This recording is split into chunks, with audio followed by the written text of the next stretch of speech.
Hello, everybody. Welcome to the show tonight. We are back and we've got more draft prospects to talk about. I am Brendan.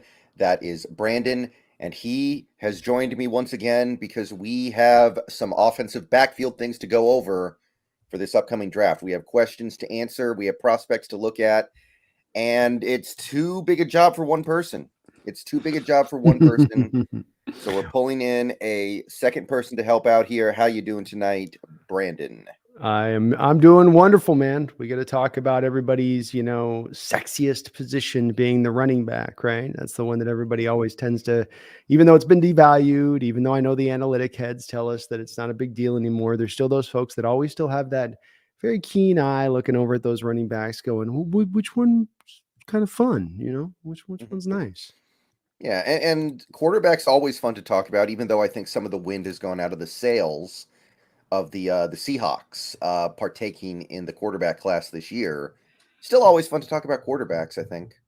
Well, and I do feel like the quarterback position in this draft, after you pass the first four guys, Brendan, as we're going to discuss on this, has been a little bit slept on. I don't know if you feel the same way, but it does feel to me like these guys are just kind of getting overlooked, and some for good measure and reason. But that's not to say that there's absolutely no potential in there, or there's no functionality from those guys mid round to later on, or even, and we're talking about third round. So I think that there is still some exciting prospects. And look, we've got Drew on 1 year deal, nothing after that. You got Gino on a deal where I think he will remain long term here for at least a couple of years, but all the same, you don't have yourself necessarily married 24/7 to him either into the future. So they could look a little bit later on. Go to that Yeah, Russell always Wilson well. possible. Yeah, always possible. Okay, so yeah, today is going to be all about the quarterbacks and the running backs. But before we get into that, there's one thing that I think we should briefly talk about here. Not anything super long here, but it's the closest thing to significant news that we've gotten as Seahawks fans over the last week, which is we met with Jalen Carter today, which means that clearly he's not off our draft board. Do you take that? Do you take that stance on this? By the way, because there are those people that say, "Oh no, this is just them," you know, kicking the tires in case he slides to 20 or the second round. That's not going to happen. There's no way that happens. I'm sorry, but even if he did somehow get to like 10, the Eagles would take him there. And I Mm-hmm. don't think he's going to get to 10, but if he did, Philadelphia is a team that can absolutely afford to take a risk like that. So it's just not happening. I agree with you because I think that's the most important part of this story with Jalen Carter is first off, you have 30 visits in the NFL. That's all you get as far as with college prospects across all rounds.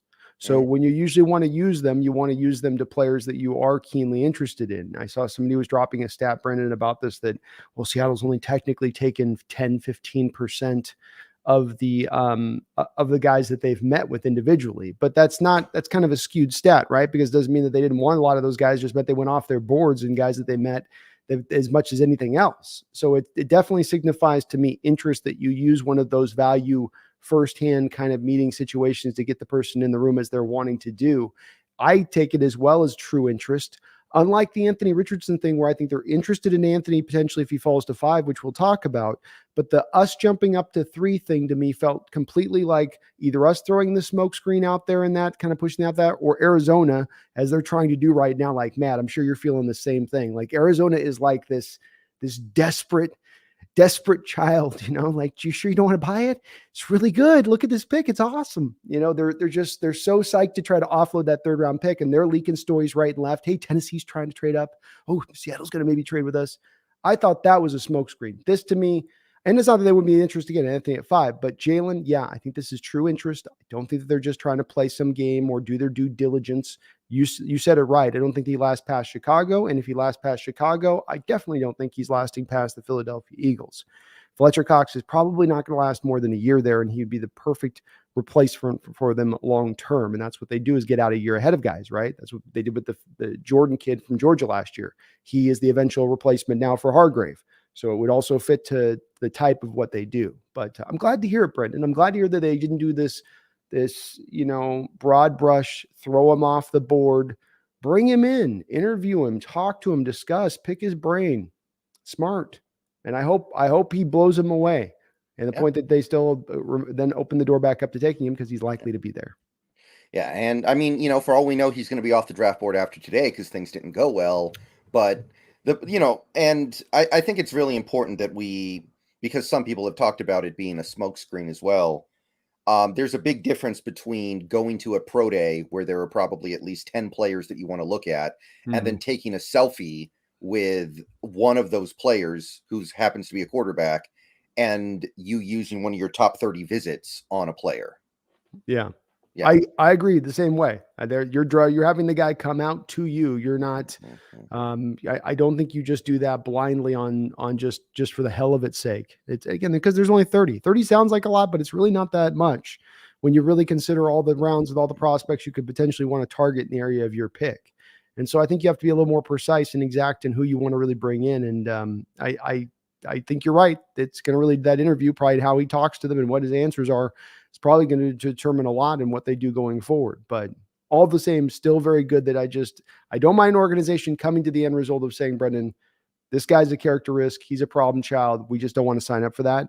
But go through the process to arrive there. Don't premeditatively arrive there because of bad stories that have leaked out or some whispers you hear there or there, or conditioning drills. Let's get the full story and the whole thing from start to finish, and then make our ultimate determination come draft day. Yeah. I think pretty much anybody can get behind that. All right, so that's really about it that's happened over the last 5 days. Not a whole lot else going on. I think we had Trenton Simpson in for a visit today. He posted some pictures from the stadium. Had a couple other players in for visits, but it's routine stuff. The routine stuff that happens during any draft process for any team. Nothing too in-depth that needs to be gone into there. So how would you feel about just turning the page to these draft quarterbacks now? Let's dive into it. One of these guys could be our guy, including number 5 in the first round. We don't talk about it a lot because we get stuck on the Andersons or the Carters or Tyree Wilsons, but it's possible. Cardinals might not find a suitor. There's a reason that they're banging this drum so hard, Brendan. It's not because they have people lining up at their door.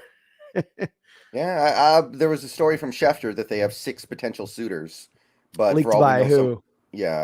For all we know, those suitors are making some joke offer that will never get accepted because they're just doing their due diligence, right? Well, I thought that what makes a suitor, right?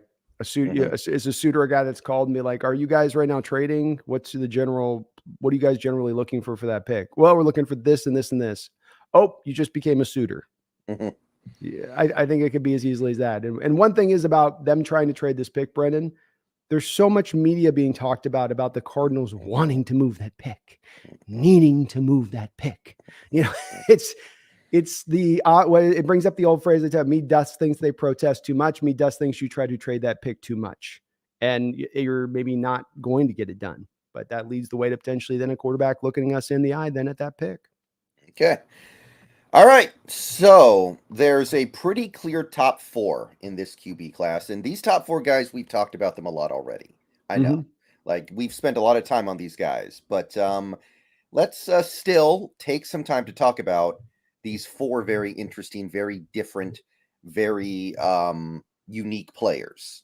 And let's start with my personal QB1, even though he is not the QB1 on any major big board. Let's start with CJ Stroud of Ohio State. 21 years old, good size, 6'3", 214 pounds, 10-inch hands, in the top 5 of every big board that I could find. Over the last 2 years, he was the first quarterback in Big Ten history, apparently, to have 40 touchdowns in back-to-back seasons. And I believe he was also the first to have 30 touchdowns in back-to-back seasons. So he shattered previous records there. 85 touchdowns to 12 interceptions over the last 2 years. Completion percentage around 68. 8,000 plus passing yards. What do we have on CJ Stroud as a player? I was thinking these 4 quarterbacks at the top are like the Fantastic Four almost. He'd be Reed Richards. Bryce Young would be the invisible one because he's so small.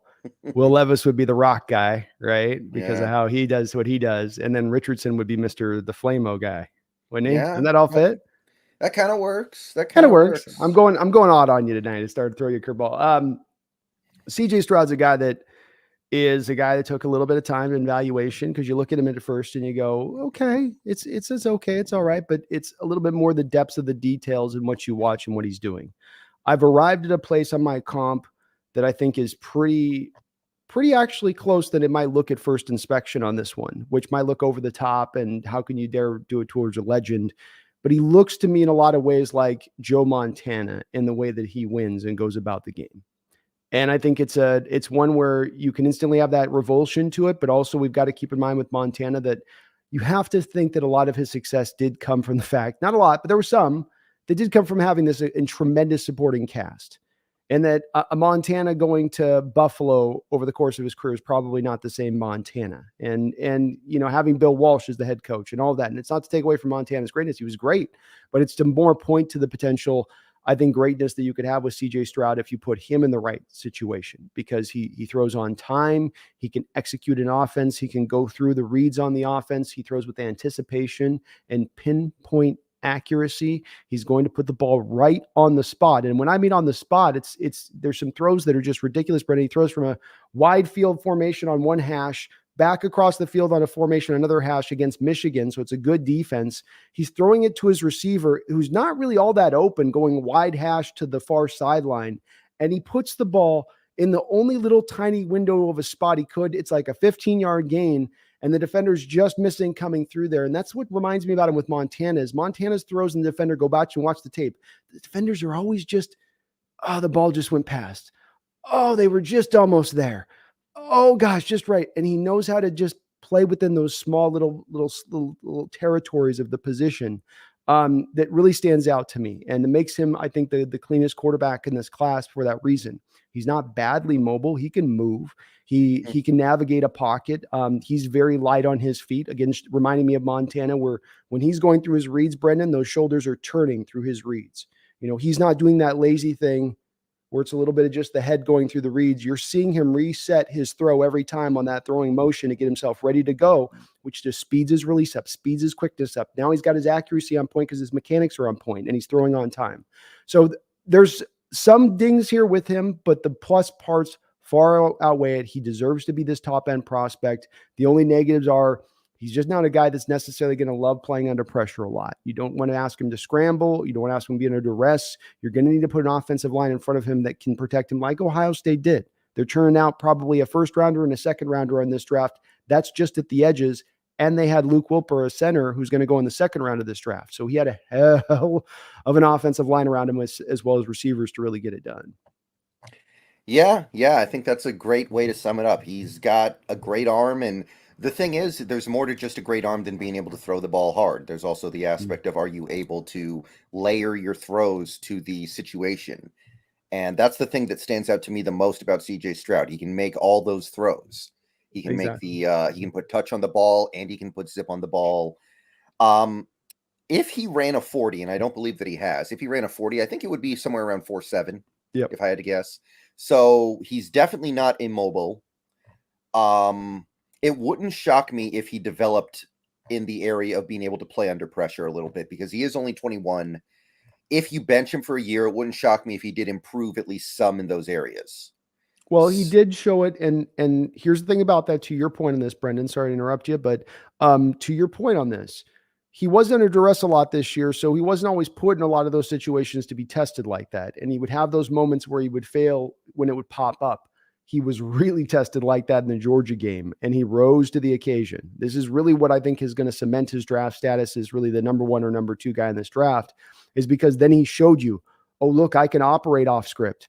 I can move outside the pocket. I can throw off platform. I can do all those things you guys will question about me coming into this game. And I'm showing it down the line here in this game throughout. And I'm balling and making some brilliant passes within that as well. And so, you're right to your point. That might develop in his game a little bit better. And let's face it, Brendan, if you put him with a good offensive line, it's not a problem, right? Don't put him behind that Burrow line in the first couple of years. Give him something decent to go with. And the kid can really excel, I think. Yeah. Do you feel like CJ Stroud's ready to play year one, or do you think he needs to sit for a minute? How do you feel about that? I do think, well, especially because I think Carolina eventually will come to their senses on this one being the pick number 1 overall for them. And there's a chance he could slide to us because right now it's fluid. I think still. I don't think any team has really yet said, "Oh no, this is our guy." So I think he could start instantaneously, certainly for us if he had to, but especially a team like Carolina, yes. Houston, no. Right? Mhm. Carolina's got the offensive line a little more in place, right? They've got the defense on place. They can play a little more running the ball, keep his attempts down. Don't ask him to do as much, especially if they had another offensive lineman in this draft. They could start to really take those steps to get him protected and keep him ready to have that time in the pocket to go through. So you wouldn't ask him to do as much in that first year, but he could play. So he is my favorite quarterback in the draft. If he was somehow there at 5, and I don't think he's going to be, I seriously doubt it. If he gets past 2, I would be pretty surprised. I could see a scenario where it seems like there's a lot of momentum behind Bryce Young right now. And I don't know if Carolina is going to be, caring about that. But I could see him falling to 2. I don't really see him falling beyond that. But if he was there at 5, I know it's not perfect because we just extended Geno and we have Drew Lock. I know it's not a perfect fit, but I would still do it because I believe he's going to be really good in the NFL. How can we not, if our assessment is that he's the best quarterback in this draft and not the best quarterback in this draft like Cody Pickett from last year, but best quarterback in this draft because he deserves to be so. And the film tells the tale of him being so. It's not the generational Caleb Williams, Trevor Lawrence, Andrew Luck talent, but deserving of being labeled with that label. And I would have to say yes. I'm sorry if I come to that assessment. How can I not come to that conclusion? Yeah, I mean, if you were to compare him as a prospect to other historic quarterback prospects, he's not up there with Andrew Luck or Joe Burrow, I think, but he's No. probably on that next tier. He's above a guy like a Jameis Winston, I think. So I also went to the Montana. Montana, I believe, Hmm. was a second round guy coming out of Notre Dame back in the day. So a guy that was viewed as a talent, but not this rarefied air talent, And yeah, I agreed. It's one of he'd be in that place, Brennan, between your Baker Mayfields and your Hmm. Andrew Lucks, right? As far as your first round number 1 overall quarterbacks taken, he's kind of somewhere in maybe between there on the talent level of things. Right. I think that's probably a pretty reasonable assessment. Like I would, I wouldn't take I wouldn't take him over Trevor Lawrence. Like Lawrence was Right. probably a little bit of a better prospect, but like I said, probably better than a guy like Jameis Winston. Probably Certainly. certainly better than a guy like Baker Mayfield, who a lot of people didn't even have as a first rounder when he went number 1 overall. Correct. Um, Murray too. yeah, probably above Murray. So I'd feel pretty good about it at taking him at 5. I would be a little tentative about it because it's not a perfect fit with our roster situation right now, but he's good enough to where I think it's worth it.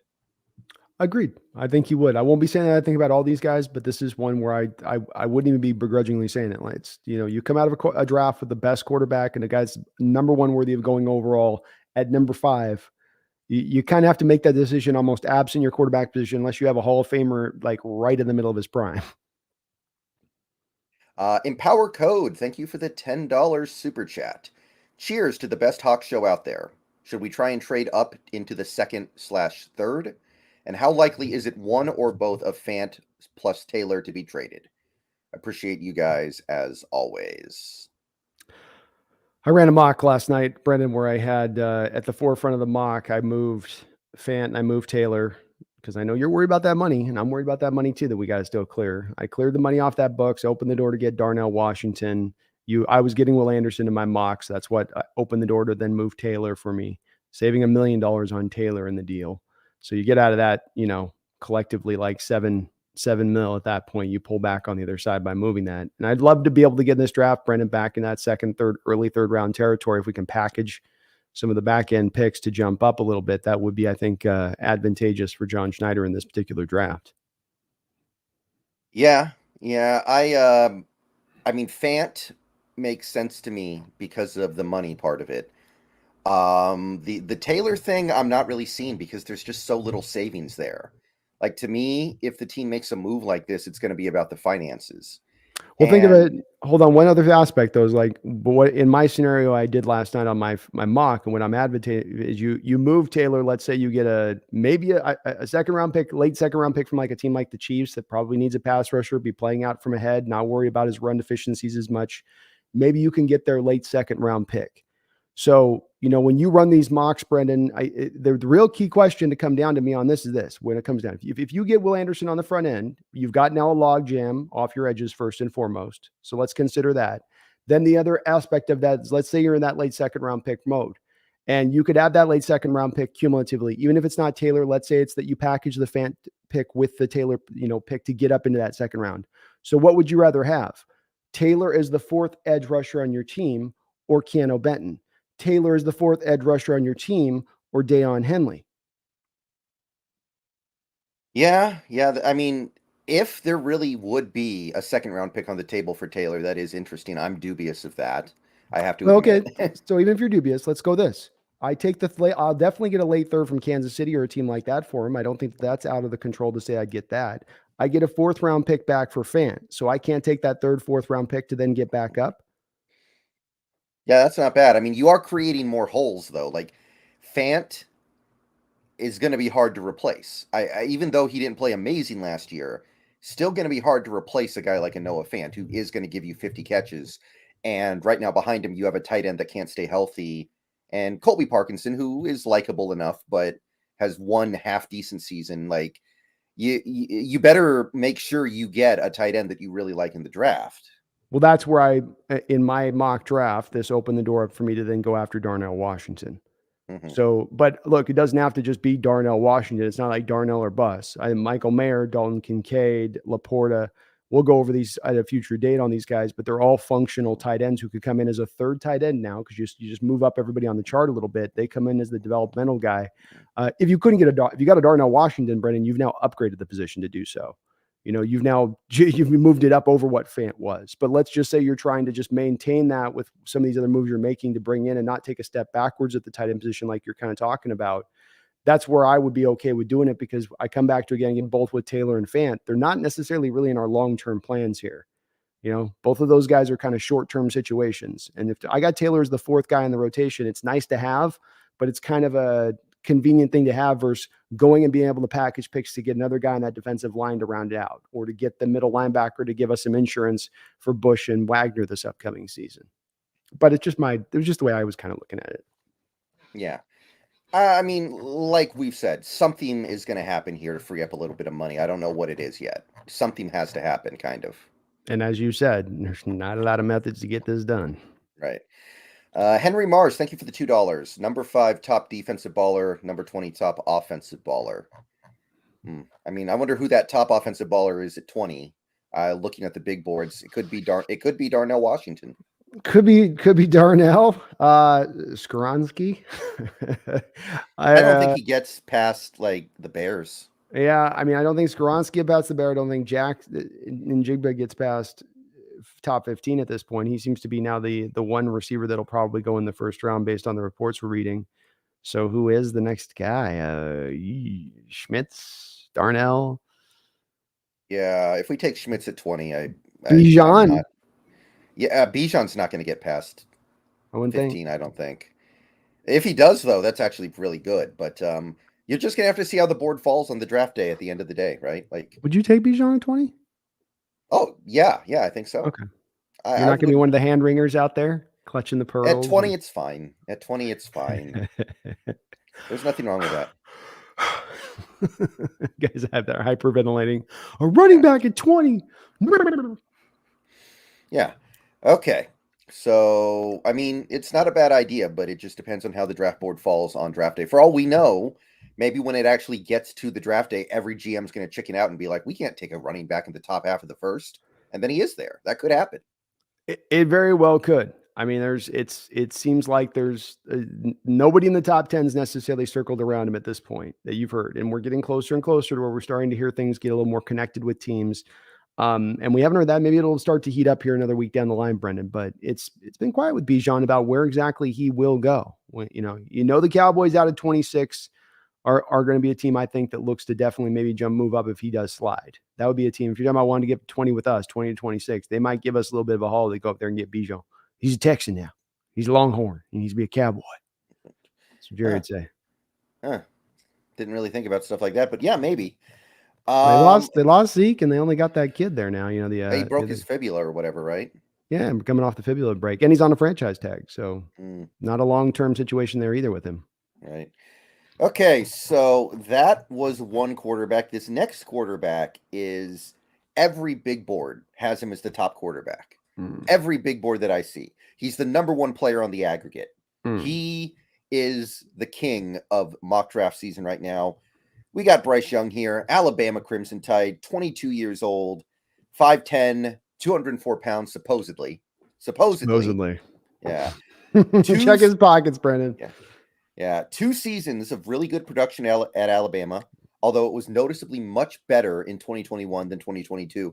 By the way, one thing I noticed when I was doing these evaluations, most quarterbacks were much better in 2021 than 2022 statistically. I don't know why. It was just one of those weird things. We saw it on other guys. Remember, we've seen this on a couple of players as we've looked at them, and we've been kind of lamenting it because it is a trend that we saw. This is the Andre Carter thing with Army. So, 17 sacks and then comes back and you can't crack like 3 the next year. What happened in 21? I don't know what to make of, but it does mean that when you look at the 21 stats, I think you've got to put it with a little bit of a measure of in perspective of that happening across the board. All right. But anyway, over the last 2 years, he's given you about 80 touchdown passes and 12 interceptions, about 8,000 yards, 65% completion, added using his legs a little bit as a weapon in 2022. What do you have to tell me about Bryce Young? He's a guy that is one of the better probably processors of anybody in the quarterback position in this draft. He is going to be able to read the defense and understand pre-snap where he needs to go with it post-snap. And then he also shows really good ability to react on the fly to things that are happening. So, quarterbacks will tend to have one or two of those other skills that they're bringing to play, and he gives them to you both, which is very nice. He's got a really nice feel for the position. There's not another quarterback in this draft that's going to make more, wow, how did he make that throw kind of throws? Where did he even see that guy breaking open on that one play? It's, I think, part of why he gets the pint size Patrick Mahomes comparisons. His arm is very, very accurate. He can definitely put the ball right in a spot, even down the field to a very certain spot. I do believe that he takes a little bit more of what I wouldn't say is necessarily a full-on wind-up, but there's definitely a torquing up when he's got to get the ball a little bit more down the field, which he needs a little extra beat then to kind of get that up to gear. The size stuff scares me to death. And I look in, 200 pounds and what he measured at the combine's all well and good. The guy played at about 180 pounds is what it looked like on the field. And I just I've got a recent track record of being pretty right with this on these guys, these quarterbacks coming out in the last couple of years saying, look out, this guy's going to not hold up. He's not got that build to hold up. I don't see it there. You can't just take a regular human being and put him out on a football field and have him getting slammed by 300-pound people and be like, oh, you'll just hold up. He's just got he's got that grit to him. And like, no, bigger mass destroys smaller mass, and he's much smaller mass that he's bringing to play. So while he has a lot of great natural ability and all that, I think his arm is not as kind of amazing as he's getting kind of credited for it being. It's good with those two things I mentioned in combination and conjunction. He can move around a little bit, but he's not Russell Wilson coming out. He's more of a guy that can move and navigate the pocket a little bit, but he's not Russell with the ability to be escapability and like a little rabbit back there. Even Kyler, he's not in that same mode. So he's going to be a guy he's a 4'7" guy on the football field from the quarterback position at sub 6 feet tall and sub 200 pounds. To me, there's a lot of warning bells going off in my head on that. Yeah. I was a little suspicious when he really doesn't have very much production running the ball in college. Like he had actually less than 200 yards last year. And the year before he actually had 0 because of the sacks. Mm-hmm. So I look at that and then I compare him to guys like Pat Mahomes, who actually had like 400, 500 yards a season at Texas Tech. I'm like, okay, why? This guy's supposed to be really mobile, and yet I'm not seeing the production there. I know he was playing a more pro-style offense at Alabama, and he was really good at getting the ball out quickly and not putting himself in those situations. But still kind of makes me wonder a little bit. But yeah, basically, I don't have very much negative to say about Bryce Young as a player other than the fact that he is small. And I think we've kind of seen that it's going to be tough for him to be taking those NFL caliber hits. Like, he's about probably the same height as Russell Wilson, but Russell Wilson's got like 20 pounds on him at least. I would say Russell's got even. I mean, maybe when Russell first came out and he was a little more svelte, he was probably a true 215 coming into the league at that point. So, but even at that point, 25 to 30 pounds, even then. Right now, Russell outweighs him by probably 45, 50 pounds. Yeah, and I think that's the difference there. All that cushion, it really helps you absorb all those hits. Then Bryce Young just does not have that. But if this guy were 4 inches taller and 20 pounds heavier, I would probably be like, yeah, this is a historically great quarterback prospect. But it just freezes you a little bit to see that one problem, like with what we're seeing with Tua right now. We've made this comparison before. Do you think Bryce Young is a better prospect than Tua? Yeah. Okay. So you like him more than Tua? I do like him more than Tua, yes. I would say so on that. I mean, but here's the thing with Tua that impacted him coming out was the injury situation. And a guy that liked to try to play the game at the college level like Russell Wilson without having Russell Wilson's mobility. Young understands that he needs to play the position like a quarterback. He doesn't have that mobility or doesn't have it in that same way. He knows his limitations. So I don't have those same kind of worries with him. Arm talent wise, there's probably some similarities there. I think though Bryce has a little bit of a stronger arm to him than Tua does, who I think's got a tremendously weak arm. So there's some just different little things with it. The pre-snap recognition, the post-snap recognition stuff, all pluses, more pluses in Bryce's camp than I would say Tua's. I was very low on Tua coming out though. Mm. Right. So Bryce Young's another guy. There's no way he's going to be there at 5. I don't think. Like, it would take an unfathomable series of fluky events for him to even be there at 5. I wouldn't take him at 5. No. I don't know. Like here's the thing. I kind of feel like Bryce Young is pretty pro ready as he's going to be. Mm-hmm. I agree with that. So it also doesn't really make sense when we just gave Geno a multi-year extension and we have Drew Lock. Like, to me, unlike CJ Stroud, who I think could benefit from a year on the bench more than Bryce Young, it just doesn't make any sense. Like, granted, if he was there at 20, I might just have to be like, okay, you know what? This is ridiculous. The value is way too good. But even then, I'm like, it just doesn't really make any sense. It doesn't, especially if the front office believes that has the same worries we do with the injury stuff, and that he can't hold up, and that their assessment is no, he's not going to get it done there. But I just don't think it makes sense that he is a guy that's good to go right now. If you're bringing him in, I think you're hoping to maximize that rookie deal and get the guys hitting his ground running and ready to go. So I don't see the benefit to him by sitting down for a year here. In that way of things, again, especially now if we do sit a guy, I want to be more of a developmental guy, both with him, and I think we'll be talking about Levis on this. I feel the same way. You're getting both those two guys. You want him to go. Let's start playing. You're ready. Here we go. You've plenty of college experience, 2 years starting. Let's go. Okay, so I can't even really say at what point I would want to draft Bryce Young, because it's not like he's going to be there in the second half of the first round anyway. So it seems silly to even think about. I'm just kind of not really interested. No, I'm not either. A team, even if you didn't get the greatest haul from a trade in return, some team would move up with you at that point at 5 to get him. If you're, dead set, some team would go, here's a second and a third, or whatever they are going to throw you. You're going to get something back if you don't want to pick him, and he's there at that point. But he's not going to. I think top 3 picks. He's probably the most likely of any of these guys we're going to talk about going in that top 3 point at this point. Right. By the way, I did actually get a super chat before the show started. I just remembered, but I can't put it on screen because it's expired and it was like hours and hours ago. But I'm just remembering it now. Somebody was asking about the Devin White requesting a trade, which I'm sure you probably heard about that earlier today. I don't know if do you have any interest in it? I was tweeting instantaneously. I have a soft spot for Devin White. Brendan, so this is always one of those spots where we got to go. I've got to confirm my own little biases on this one. Okay, so it's like talking about Jadeveon Clowney. It's like I'm I like Devin White a lot as a player. I just like how he plays the game. I like his size. I like the way he can run. He's a guy that has some divisiveness with the Buccaneers fandom on his play. PFF doesn't love him. If you trade for him, you're going to have to Roquan Smith the situation, which means a multi-year deal. You don't have any cap space as it is right now.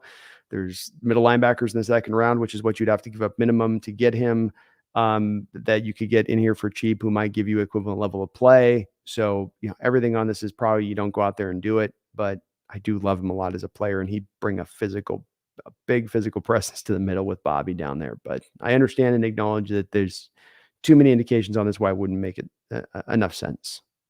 Yeah, I agree. John Stillwell, thank you for the $20. What's up, Hi John? guys. How you doing, John? I've been hearing that Tyree Wilson is moving up and Will Anderson is moving down on a few draft boards. How would you compare and contrast these two? We did this a little bit on the show on your channel last week talking about edge rushers, but just to briefly go over some of the key points here, I think that Will Anderson is an edge rusher and Tyree Wilson will probably end up being an interior rusher. Yeah, I think Tyree Wilson, and some of the hard assessment on this, John, comes from the place where Tyree didn't really test because he had the surgery thing, and so he was not testing because of that. So we're not really sure on his quickness, suddenness to come off the edge. He certainly got the size and the length, but he might be a little bit just too plodding, fully relying on the power rush game. And when you talk about Tyree, that's what he's doing. He's coming off the edge. He does have some quickness for his size, John, but he wants to just power rush you and walk those tackles back. And he's a bully, and he can do so. He just overwhelms guys like some of those bully edges in the past, like a DeMarcus Ware type, or I've Julius Peppers, a guy that I've also comped him to. Who was another big guy that managed to play on the outside, be one of those rare guys just because he is so long and just has enough juice to get off the line. My comp has been on that, John, as you know, with my draft guide is Charles Haley. I think he's is a guy. I'm sure you've heard Brandon about Sims dropping him down to like 5 on his edge board. He is a guy with incredible production coming out of the SEC. He was the guy who teams have been worried about in that defensive line for Bama, and he still was able to be very productive. To me, I love his skill set. I think he's going to be a very good rusher. I feel like some of him dropping, see what you think of this, Brendan, too, but I do feel like some of the downward spiral-like feel you get to Will Anderson's reputation or the rumor of where he's going in this draft now, or him being a less than number 1, number 2 edges, coming from a place where people started out of looking at him as this generational prospect. Rather than what he was, they viewed him as this, and then he's short of that, so now I've got to ding him down here. Do you buy that, or is that me on one with that one? Yeah, I think that's very possibly the case here. He's not generational. You're right about that. Like he didn't have, and all he did was run the 40 at the combine, and it was a normal 40. It wasn't a great 40. Maybe people were trying to, like I said, it's a mistake to try to compare him to a Von Miller. It's a mistake to compare him to a Myles Garrett. He's not that. And I think I'm not surprised people are starting to make a bigger deal out of the fact that he didn't have a big season in 2022 compared to 2021. People are going to try to infer stuff from that I don't think exists. Agreed. But at the end of the day, Tyree Wilson, he's got no bend. He's going to be a JJ Watt in the NFL, I think, more than anything else. Put on a little bit of weight, and he'll be basically the same size as JJ Watt, and I think that's going to be where he finds success personally. And then you got to hope, John, that he's going to be able to make that transition inside, as Brendan's talking about. Can he? They had him off the edge of Texas Tech. It wasn't him all floating off inside there. They were putting him off on the edge. So now you got to get this guy you're picking in the top 10 to move him to a new spot at the pro level to hope that he's going to succeed at it. You know what you're getting with Will Anderson. And it's not even about one of those things where you're like, well, the floor you're getting. Like, no, you're getting a really good player with some star potential to him. Maybe not superstar potential, but star potential to him. Yeah. And with Tyree, there's a big bust factor on that guy. I mean, I'd be very surprised if Will Anderson didn't make at least a few Pro Bowls in his career. I'll put it to you that way. Agreed. It's going to be a complete edge player. Okay, so now we move to QB number 3 on the list, and this is another guy that I know you've talked about more than enough for one lifetime. I know. These guys have talked to death. But let's spend some time on this one. I'm not going to go too deep on it because I think we both agree that at this point, it doesn't make a ton of sense for the Seahawks to be in on this guy. But let's spend some time on Will Levis. And We've got the 24-year-old, 6'4", 230-pound man, 10'4" broad, 34" vertical. Every big board has him in the first. Most have him in the top 10. He's currently number 9 on the aggregate. Did not manage to put together a big statistical season either of his last 2 years at Kentucky. Was, if anything, better in 2021. A lot of that going around lately. So, that being said, the tools are very impressive. So, what do you make of Will Levis as a prospect? Certainly a guy that I've liked for quite a bit of time. He's been playing in our offense for the past couple of years. So he's been playing in a true, not in a quasi pro style offense like maybe Bryce Young might be a little bit with Alabama. He's playing in a true pro style offense, which is going to be harder for college kids to perform within. Say nothing of harder to perform within when you have a weak supporting cast, as he really did this year. And he struggled under that. The guy didn't rise to the occasion with the supporting cast, admittedly. He kind of got imploded in on himself a little bit. But I think after a certain amount of time, that's going to just happen to quarterbacks. You get beaten on, you eventually break. It's just the nature of the beast a little bit with that. He's not going to be beaten on at the pro level like he was down there at Kentucky at any point in time. And I feel very much like him going to the pro game is going to be a bit of a release for him, where it's almost at times going to seem a little bit easier because he's got the playbook familiarity. He's going to have a better supporting cast. He'll have guys catching the ball, have guys blocking. He has a lot of things, though, that he does still need to clean up in his game because he's developed some bad habits out of these guys. And this lack of, the wildness, the decision making, the accuracy, the simple throws, Brendan, the stuff that, should be just a cakewalk, easy all day type of throw that he lets sail on him or drift on him. And he doesn't get the finer details in there of the put it right there on the guy, let him turn up field and go. You put it back out here, you put it over here. And it's just, he's got the accuracy to do it. You see on throws him do it. He just doesn't quite always lock it in that way, but he's got a certain thing about him, Brendan. He's got that moxie to him. He's got that gung-ho spirit you want your quarterback to play with, all your quarterbacks to have that just sort of, I'll lay it on the line kind of feel to him, but it also is the double-edged sword that cuts both ways. Yeah, fun fact, he actually started his college career at Penn State as a Tim Tebow goal line quarterback who would just power it in like he was Mike Allstott or something. So he does have that in his arsenal, and in the NFL, I do think he'll be able to be a threat with his legs as well. I think he's good pre-snap as well. I think that's something that's strong with him compared to other quarterbacks. I mean, he looks the part, doesn't he? He's got everything you want in a prototypical NFL quarterback. He's got great throwing mechanics. But even as much as I do like him, there are a lot of things that are going to have to be worked out here. He's got all the turnover-worthy plays. His lower body mechanics aren't very good. He doesn't do a lot of layering on his throws. He's got a big arm. He's got the biggest arm in this class, I think. He can't layer throws. He just, not only does he not layer throw, he shows no ability to layer throws on tape at all. Yeah, he's Brett Favre. Yeah, exactly. Everything's 100-mile-an-hour fastball. Yeah, I think his post-snap skills need work as well. He needs to learn how to manipulate the defense with his eyes. Needs to learn how to go through progressions.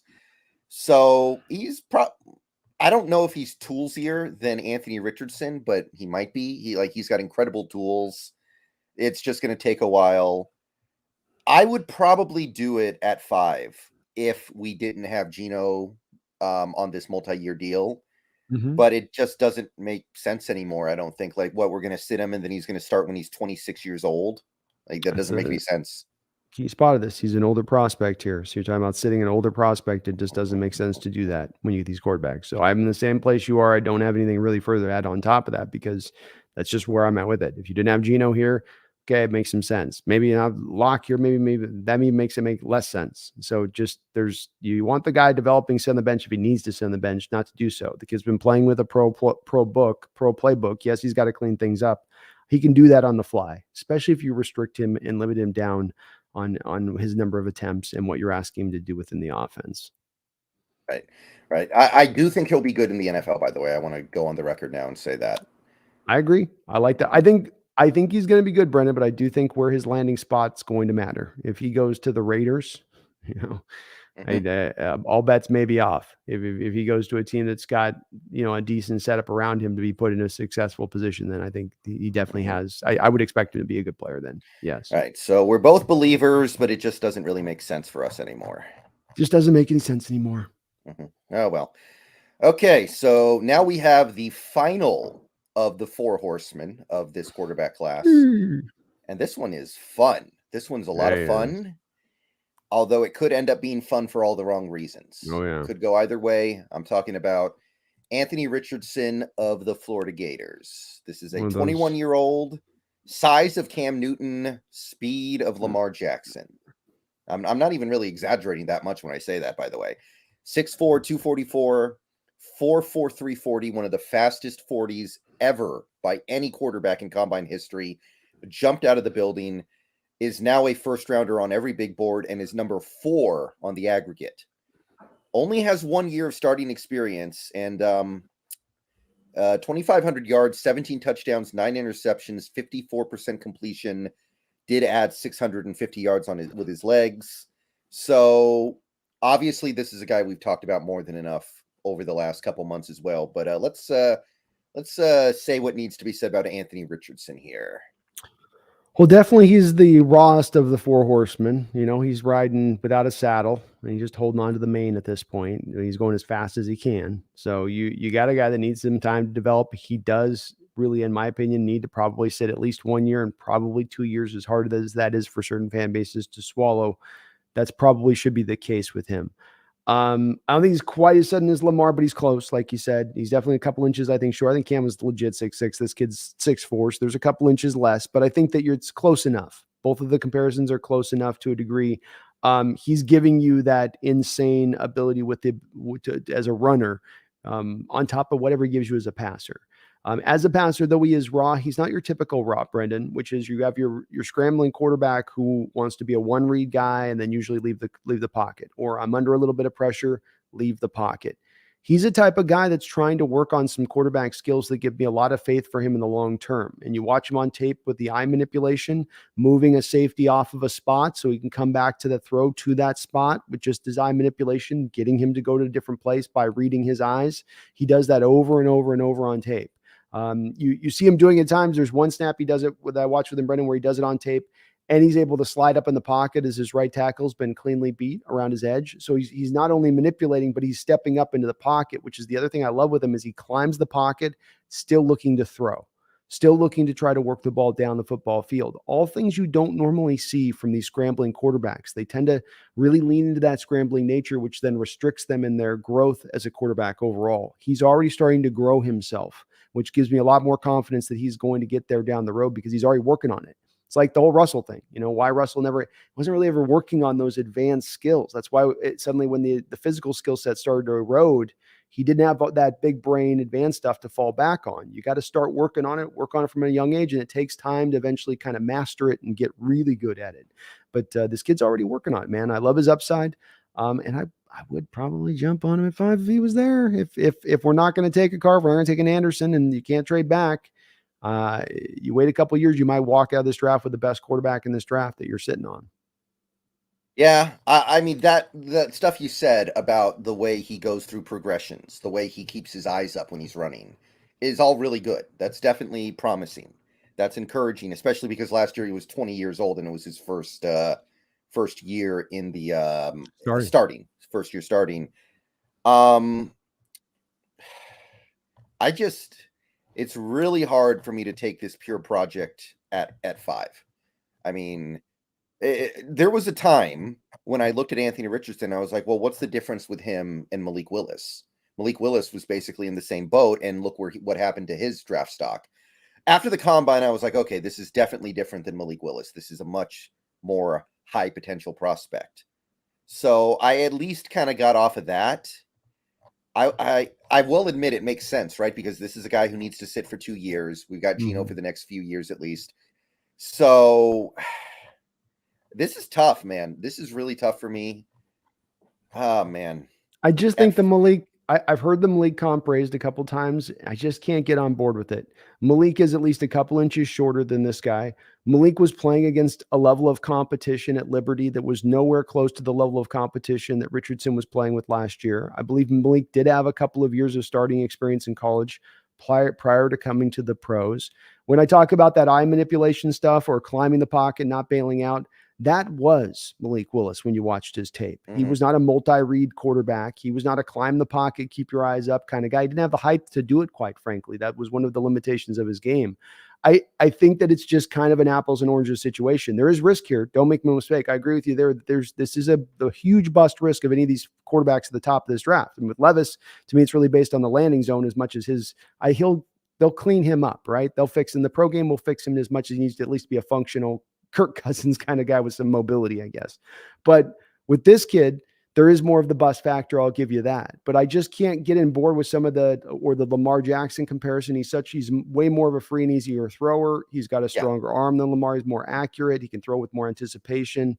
I just can't quite see in that realm of it, but I get the struggle with it too. I can completely say, I don't really feel it's 2 years I got to wait. That sucks. It sucks drafting the guy 5 overall. You're waiting 2 years. And even to get him out there in year 1, Brendan, I don't think in year 2 he's playing particularly good. If you did bring him out there.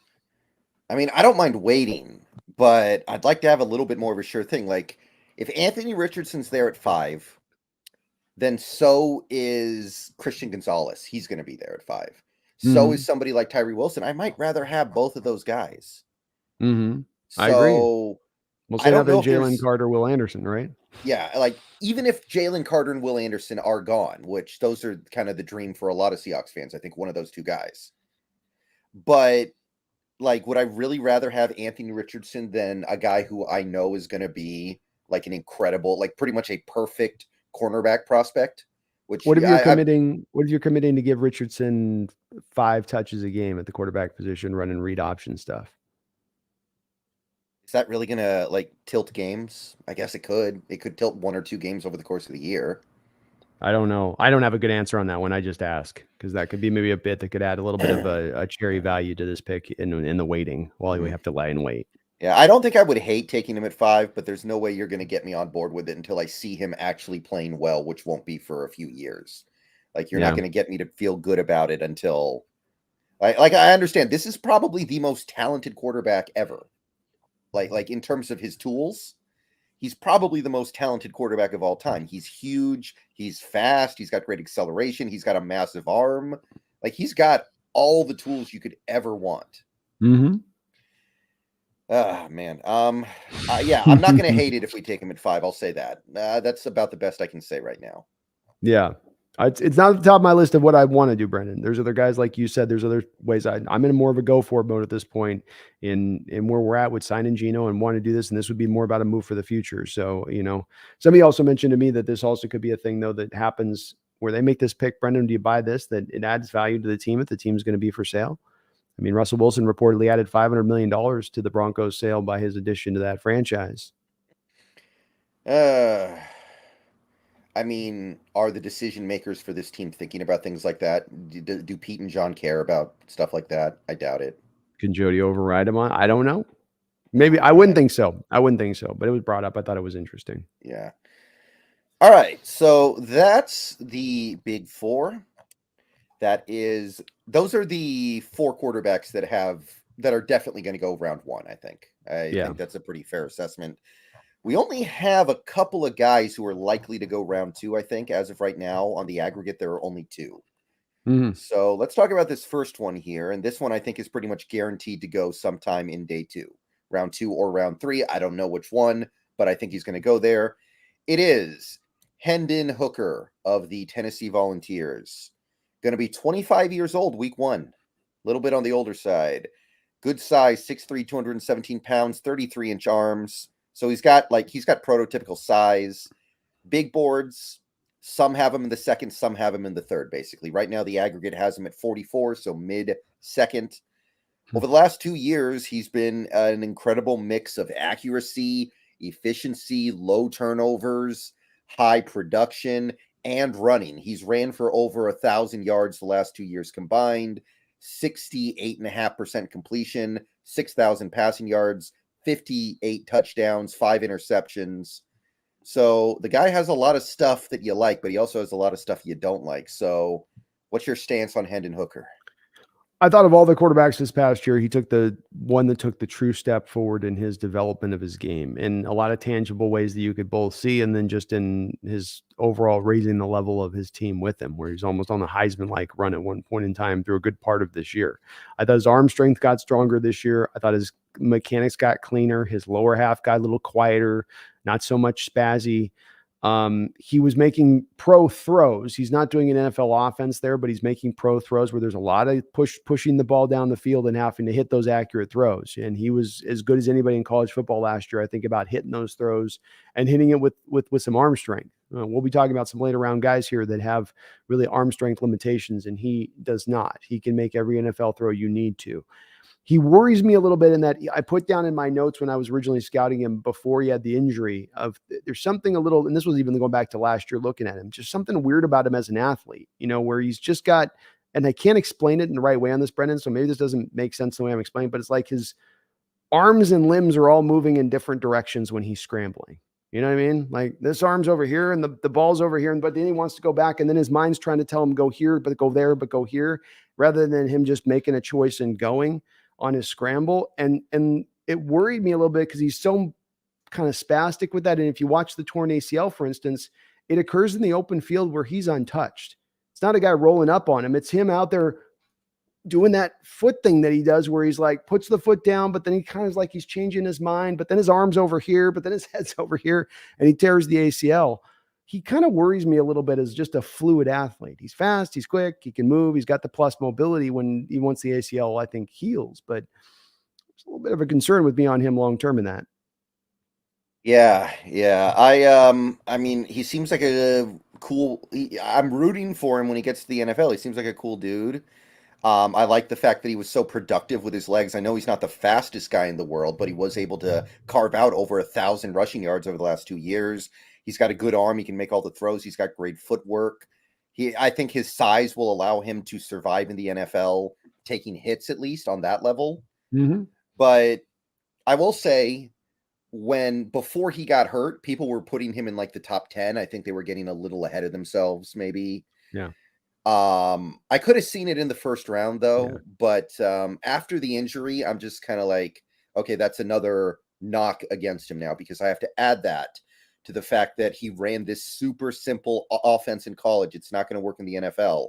It's almost like you have to build his decision making from the ground up, because it's not something he ever had to do in college.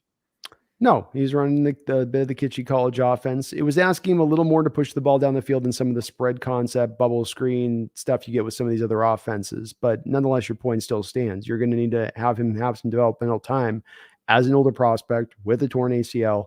The boards you're talking about putting him in the second round don't make sense to me, because he's essentially at that point being knocked 20 picks for the torn ACL. It's like, he would have been a late first round pick. You knock him a whole round at that point, probably with the torn ACL with the age. So it's third round is where, to me, he should be going. And if we were to get him at that point, I would be okay with that, even at his age, because, he's probably not going to be 100% next year. He's probably going to need a year. He needs the year in development just to learn the pro game and the NFL offense. So if you did sit him in that year, it's a guy down the road that could make some sense for us as a starter. Who gives you maybe first round talent. I never thought he was a top 10 guy, but I think he would have been a first round guy, like a Tampa Bay team. I think would have been jumping all over this guy if in the first round, if he was healthy.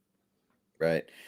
Also, not a big fan of his throwing mechanics. It just looks a little bit ugly to me. I know it's not a big deal. I know he can overcome it. It's fine. But I think his throwing, there's just something off about the way he throws the ball. It's hard to describe for me. But you know what I'm talking about there? It's in general with him. It's weird because, like I said, when he runs kind of weird and spastic, he's still very good. Like you say, good mobility. He can run. He can throw the ball, but there is something overall a little bit wonky and strange with him about something doesn't feel quite all fluidly working together, and it's not bad throwing motion. It's not just, it feels like the whole body's not talking to one another a little bit. And I think that's what you're probably kind of seeing as I'm seeing a little bit. And it's hard to pinpoint, look for this thing and you'll see it, or look at his feet there and you'll see it. You just kind of watch and you kind of, there's something kind of not all going together here just a little bit. All right. So I would take him in the third as an experiment, I guess. Yeah. Like that's okay. I could definitely see him becoming a starting caliber quarterback in this league, but I'm not doing it in the second. I'm just not. No, not with what we could address in the second round alternatively. So Yeah. and then third round, we're talking about 20th overall in the third round. That would be perfectly fine value at that point, At a but certain point, I think the value becomes pretty difficult to deny. absolutely. All right, we got a couple of donos in here. David Pugh, thank you for the 4.99. Carl Brooks could be an absolute steal for whoever ends up getting him. Really like the foundation he has coming out of college. Yeah, we talked about Carl Brooks a couple times on this show. Very unique player. Strange, unique, just all the way around, top rated edge by PFF last year at 290, 300 pounds. What do you make of him? There's a couple of guys in this draft, David, Carl, Keon White, Adewari, guys that I did a lot of outside stuff at the college level are going to be doing more just to all inside that you're having to project on. They're tantalizing talents. They offer some great ability, but you have to kind of hold your stones on making those picks and trust your eval on it because you're projecting them to what they've not necessarily been doing, but what they will be doing, which is not normally where, especially if you're picking the guy high, what you'd like to be doing with prospects. But I love him, David, and you're absolutely right on the button. He's got some sparkle to him, some diamond in the rough kind of feel to him a little bit. Yeah. Yeah, if he's willing to play inside full time, I'm pretty on board with it. Like if he is like, no, I want to be an edge. I want to be an edge. No, that's not going to work. And I will let another team figure that out with their investment of time and money. But as long as he's willing to be an inside rusher, I actually think that could be a lot of fun. I do too, and I don't see how he could think that he can get it down the edge at 300 pounds in the NFL. It's Yeah. fun to think about, but no, you're not happening. Yeah, I mean, I think just generally speaking, most players do that because in their mind, like, oh, the edges are the guys who get paid big bucks. The edges Yeah. are the guys who put up all the big stats. Yeah, and it's in there, and they're not wrong, but there's some defensive tackles getting paid too here. I mean, look at this, the free agents, Hargrave, Jerron Jones, they were making as much money as any of the edges out there in free agency in this free agent period. So, people are starting to get hot to try on the DTs. Very true. Let's see here. John Stillwell once again with the Thank you, 20. John. Let's All go. right. Let's go, John. You two have done a great job on this draft prep and everything else, and I've really enjoyed the shows and the quality of information. Thanks much. Oh, thank you so much, John. I really do appreciate that, man. All your support to the channel too. Very Yeah. kind of you. Yeah, I mean, this is the busiest time of the year for me. It's like we're far away from any games being played, and I know. I work very hard and churning out like 3-4 videos, sometimes 5 videos a day on these prospects. I know. Like It is. I just did the draft guide at 45,000 words on my draft guide that I finished up on Saturday. I like worked hard all the way through the weekend just trying to grind out the last couple guys I wanted to get out and done on. But yeah, you're right. Is in a lot of ways more work than even during win the year, because we both kind of understand this is also a unique draft. So you kind of have to with this draft as much as any. yeah. I mean, in hindsight, watching a football game for 3 hours and then talking about it is easy. Oh, simple. Yeah. Trying to get down the difference of prospects and upsides and downsides and bust rates and PFF scores versus statistical scores versus, oh my goodness, your head starts spinning. Okay. Now we have one more quarterback that is currently projected to go in day number 2. Right now, barely day number 2. But nevertheless, for the moment, he is probably the other quarterback that is going to go there.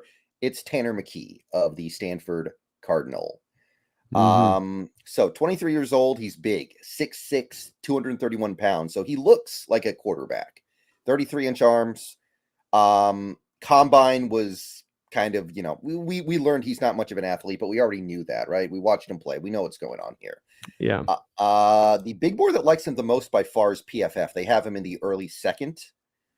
Sports Illustrated has him in the late second. Tankathon has him in the third. The other big boards have him in like the 5th or 6th. So it is within the realm of possibility he slips. Right now, the aggregate has him going late 3rd. Last year, he threw for about 3,000 yards, 13 touchdowns, 8 interceptions, 62% completion. Didn't really take a step forward from the previous year, which was disappointing because I think a lot of people anticipated that. So Tanner McKee, What do you got? Very unexciting to me as a quarterback prospect, especially for all the talk about him getting up into second, even third round for me. He's a lesser Jared Goff to me. Not an on point with Jared Goff, but he's like 87% of Jared Goff. He's a big guy, he's got the size, but he gives you no mobility. I hate drafting quarterbacks in this day and age that are statues in the pocket. I think their days are kind of coming to an end. You've got to be able to move a little bit. He doesn't do well under duress and pressure. I've often cited that Washington Husky game from last year with him of just being, that is tape that he just needs to flush. He needs to go find like every available copy of that tape anywhere in the world and get it deleted. So it's never, ever saw by anybody. It's so bad.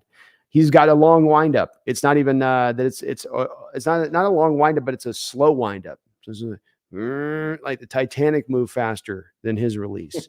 And yes, plus arm strength and plus size. You have to make every NFL throw. But beyond that, I don't have a lot else that I feel really excited about him. I'm processed okay. Wasn't anything next, wasn't like Stanford brain out there. I ain't seen Ivy League school like levels of processing power going on. It was okay. The Stanford program isn't great right now. It certainly is. As Harbaugh left, it went down a notch. As Shaw's left, it's gone down a notch. It's certainly in a lesser state, but I didn't see much on the tape here with this one, buddy. I don't know. Yeah. I'll say this: he did start doing like some rollouts and bootlegs last year, and he looked okay. Like he wasn't completely lost when he left the pocket. It's just for me the pressure stuff with him in the movement. I'm not worried about him on the run, but I'm worried about him. The second he got somebody sniffing on him, he's ready to collapse, basically. Yeah, he's got no touch on his throws either. Like he's got a big arm, but he doesn't really have touch. He can't do anything off script. And honestly, like the mental part of his game could go one way or the other. We don't know yet. Like it's not like he's Carson Strong last year, who I did like because I felt like he was a very strong quarterback mentally. He was somebody who I think last year, not that this is saying a ton, was the best pre-snap quarterback in that draft. So that was something I was a little more interested in. And also, I think Carson Strong had a little bit of mobility if healthy. Now we'll never know because I guess he's just never going to be healthy ever. Yeah, the knee was shredded. Yeah, but I look at this and I just kind of makes me think of those quarterbacks from when I was really young, like Drew Bledsoe or Kerry Collins, or maybe a little Byron Leftwich, because Byron Leftwich had that wind up that took forever too. Agreed. Like he would wind up and a bird would land on the ball before he threw it. Oh, he would. It comes up over the top, elongated, and just a slow, come on, to get the ball out, buddy. I know that arm strength, but it reduces your arm strength now because the defender's got the extra moment to jump on the route. And you're already not dealing with a lot of plus physicality here from what you're bringing to the position. I'm not even on favor of him. Even inside like 4 rounds, there's a better player you're getting. And even in the 5th round, I'm kind of like, I don't think he's going to be even a league backup. That's my bold take for you with Tanner McKee. I don't think he's even a league backup in this league when it all settles down. Or he just a fringe guy as a backup at that. Yeah, I would take him in the 5th. Like the arm talent's real. Well, let me put it to you. I don't know if I would take him in the 5th, but I put a 5th round value on him. He's worth that to somebody somewhere. It just would require the perfect situation. Yeah, and I'm not going to, when it comes to 5th round picks, no matter almost whatever the pick is, it's pretty rare I'm going to get I just say it to signify how kind of flow I am on this particular guy, just in the way you kind of watching his tape. And that Washington tape, man, that just, I don't want to hear his excuses. Like you caved in that game. I can't watch a quarterback on one of my team who's going to lead my team that's capable of, not standing tall and just caving in. He wasn't dealing with what Levis was dealing with at Kentucky at Stanford. He wasn't running through the SEC. He's got no reason to be that jumpy and that panicky and deer in the headlights at times as he was. All right. So now we're on to guys who are currently projected to go on day 3. So we're going to probably move a little bit quicker here, but at the same time, I want to take some time with these guys, because if we don't take a quarterback within that first pick, that number 5 overall pick, I want to try to find somebody here who's good, somebody here who's interesting, because I think the narrative about this QB class is that after the top 5, it falls off a cliff, the bottomless pit. And after looking at these guys, I don't think that's true. So let's try to find the guys here who are actually interesting. Let's do it. And we're going to start here with the poor man's Lamar Jackson, who even helped replace him at his old college. Malik Cunningham of the Louisville Cardinal, 24 years old, 6 feet tall, 192 pounds, a little bit on the small side. Ran a 4.53 40, 1.51 10-yard split, though, so he's got great acceleration. A few big boards have him going undrafted. A few have him going late. The aggregate actually has him going 5th round, 151 overall. Over the last 2 years, he's done a lot with his legs, about 1,600 yards rushing, 62% completion.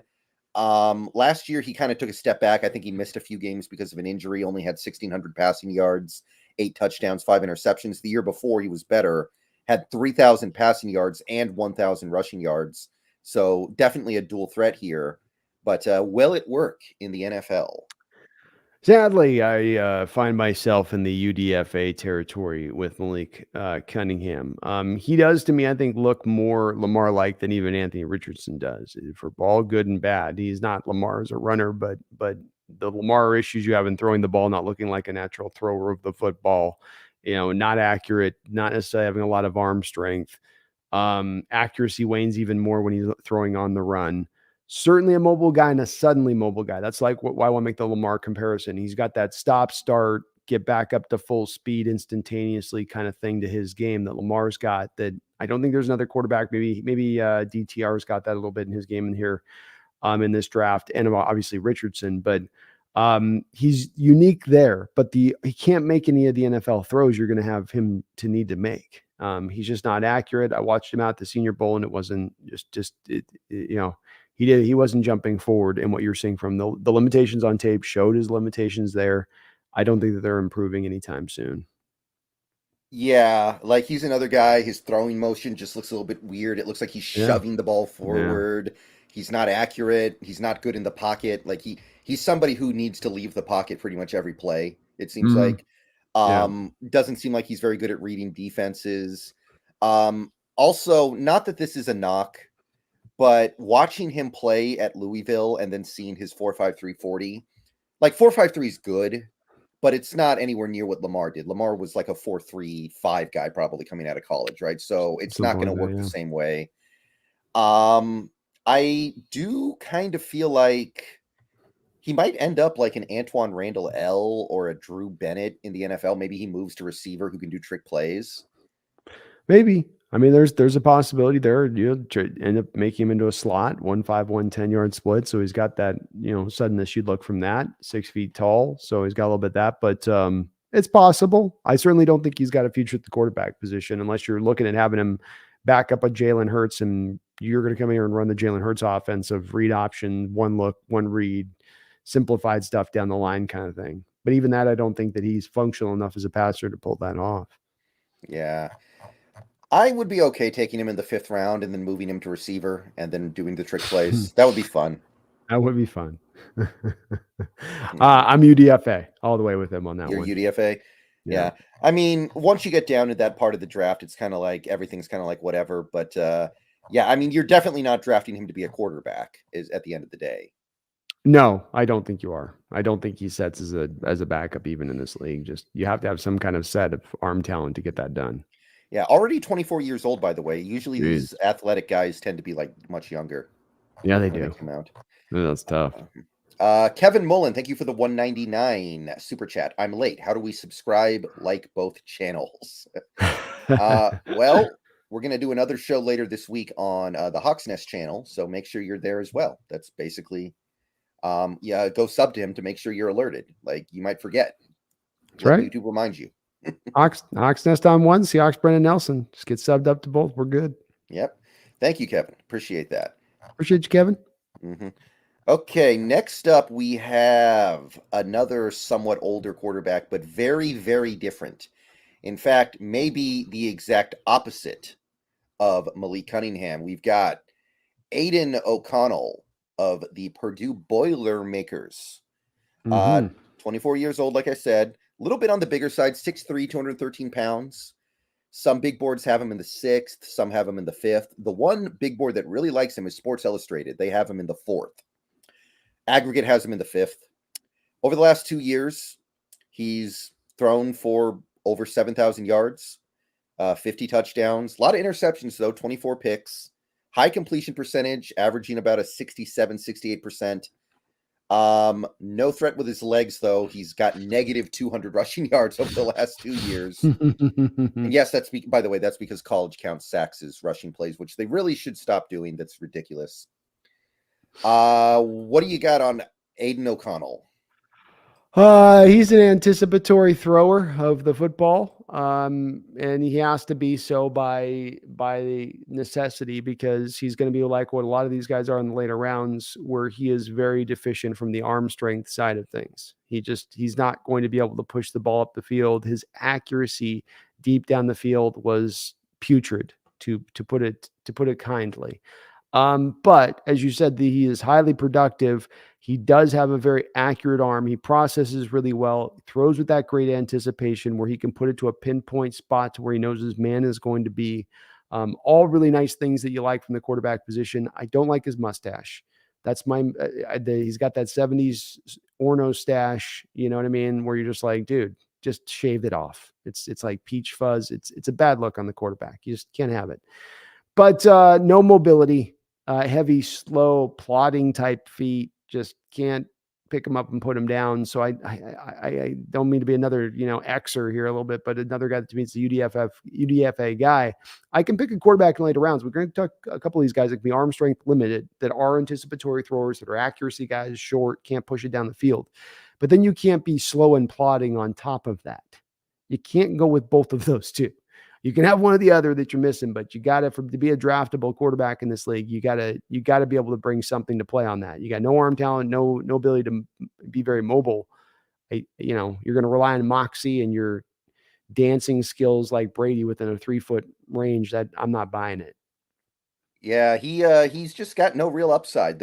I look at him and I go, there's no way you're going to ever start in this league unless you link up with Kyle Shanahan. Like Kyle Shanahan, you might be able to make it work.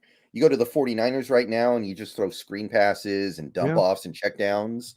Yeah, you could probably be good there, but that's about it. Like his arm is weak. He doesn't do anything with his legs. You get pressure on him, the play's basically over.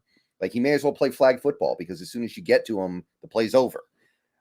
He doesn't improvise at all. He turns it over way too much for a player of this style. Like you would hope that a guy like this would at least be protective with the football, right? Somebody who could keep the turnovers down, but not really. He's staring down people. That's what happens. He ends up looking him down too long, and then the guys jump the routes because he's staring down his read too much rather than going through them, and that's what leads to that. And yeah, it's a lot of negatives there for a guy that's a fringe player and fringe draftable player. It's just one too many for me, for sure.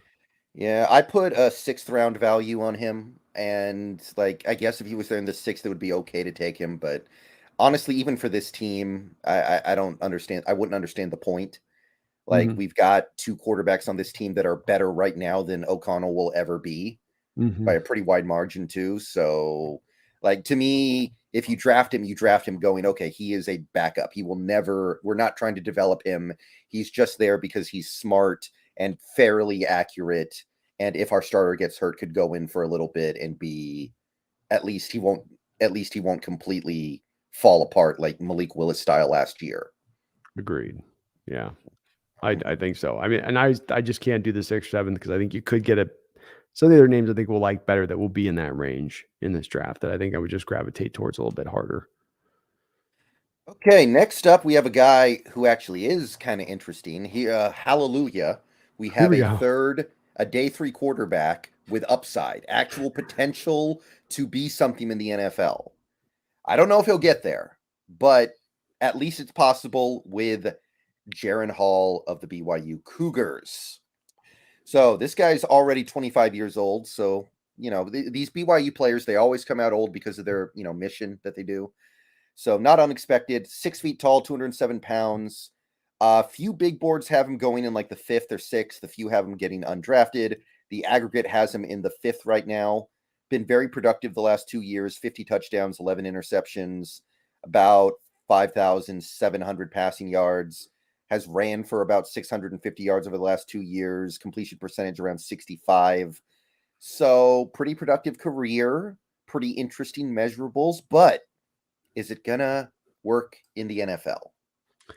I remain a little hesitant. There's a little bit more of an opening here to him being a backup in this league, I think. In my estimation, kind of another powder puff arm. He does offer a little more of the mobility, like you talked about, and anticipation and accuracy are definitely at the head of his game. So he makes up for that, which is good to see from him a little bit in that fashion. He's got more of, rather than O'Connell, just more natural ability going through his reads, pre-snap intelligence and what he's seeing and where he needs to go with the ball. It's just a little bit more in control at the position than you saw, I think, from O'Connell. So there may be more of a door to me, maybe being open in a seventh round to look for a guy like this.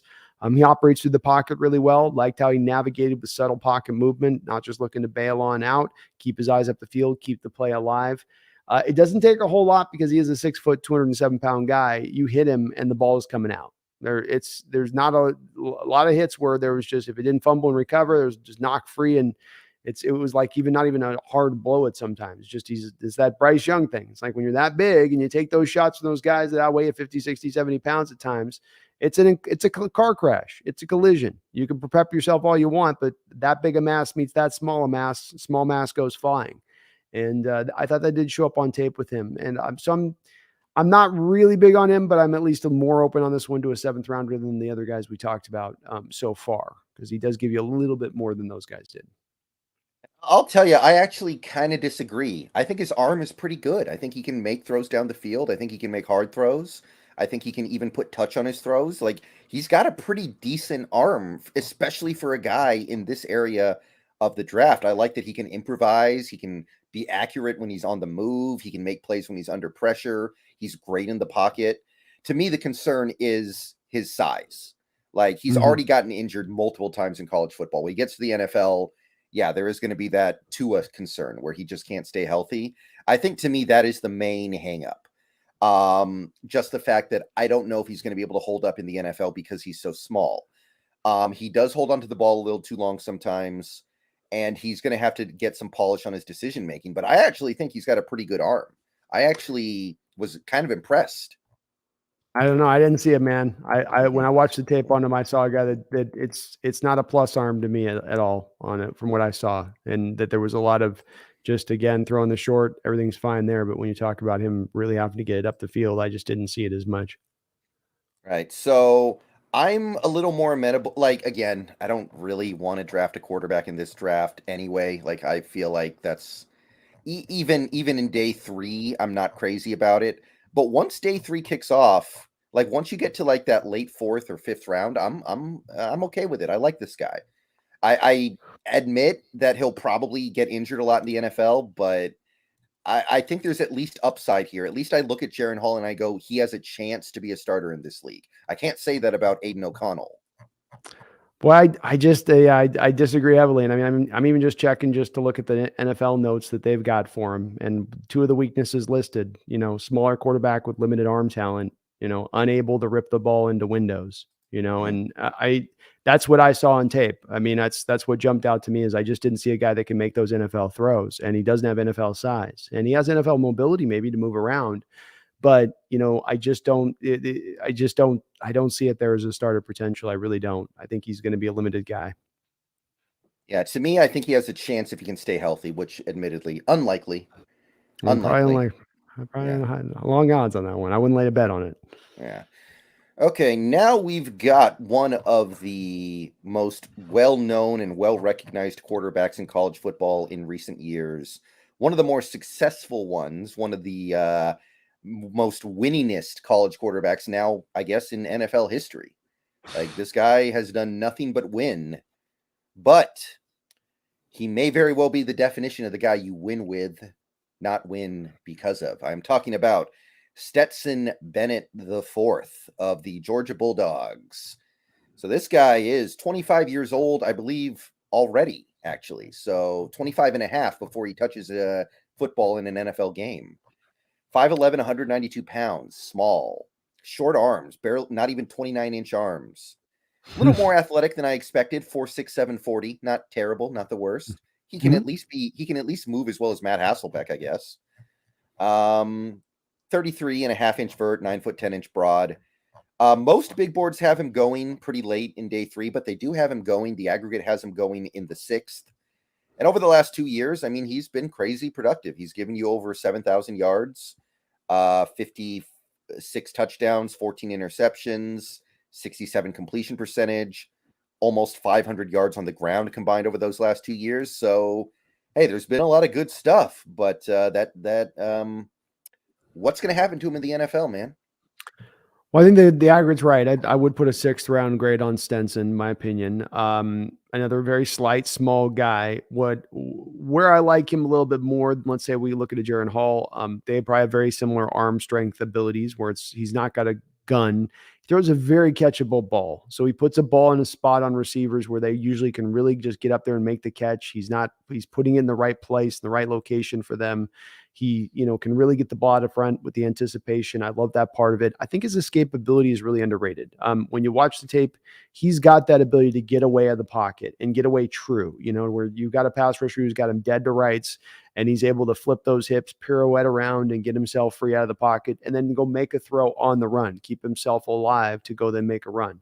He's a pure point guard distributor of a quarterback at Georgia. It isn't him back there running an NFL style offense, but he's peppering the ball around. He's making smart decisions and quick decisions. It's not going to take a long time. If he's holding on the ball, it's not because he's not seen something right. The guys are covered and he's buying that extra time to go do something. So very, very smart in his intelligent approach and how he goes about playing the quarterback position. And a guy that just won 2 national titles back-to-back years, who played at times flawless ball when it mattered most, should not be, I think, a guy that gets overlooked, especially when he's doing it out of the SEC, the toughest conference in the land. Yeah, so there is stuff to like here, but it just strikes me as another guy who has a really low ceiling. I can't imagine him being a successful starter in the NFL unless he ends up in the Shanahan situation where everything is easy. Everything is about timing. Everything is about just get the ball out of your hands to your playmakers. So I could see him succeeding there. I mean, he's clutch. Hard to deny he comes through in the big moments every time. He reads defenses like an NFL quarterback. Surprisingly athletic. He was more athletic than I thought. I thought he was going to be a pure statue, but you look at it, he's not.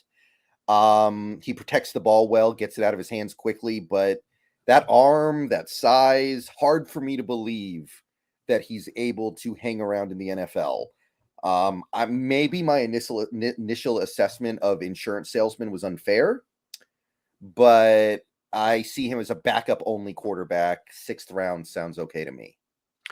I see him as the same. And maybe you might end up being right about that with this insurance sale. It's probably just go get a cushy job in Georgia somewhere. I'm sure he's going to be worshipped there for all time as he goes forward. But, it's possible with him. How many 5'11" backups are there in this league right now, Brendan? Can you think of any guys backing up at 5'11"?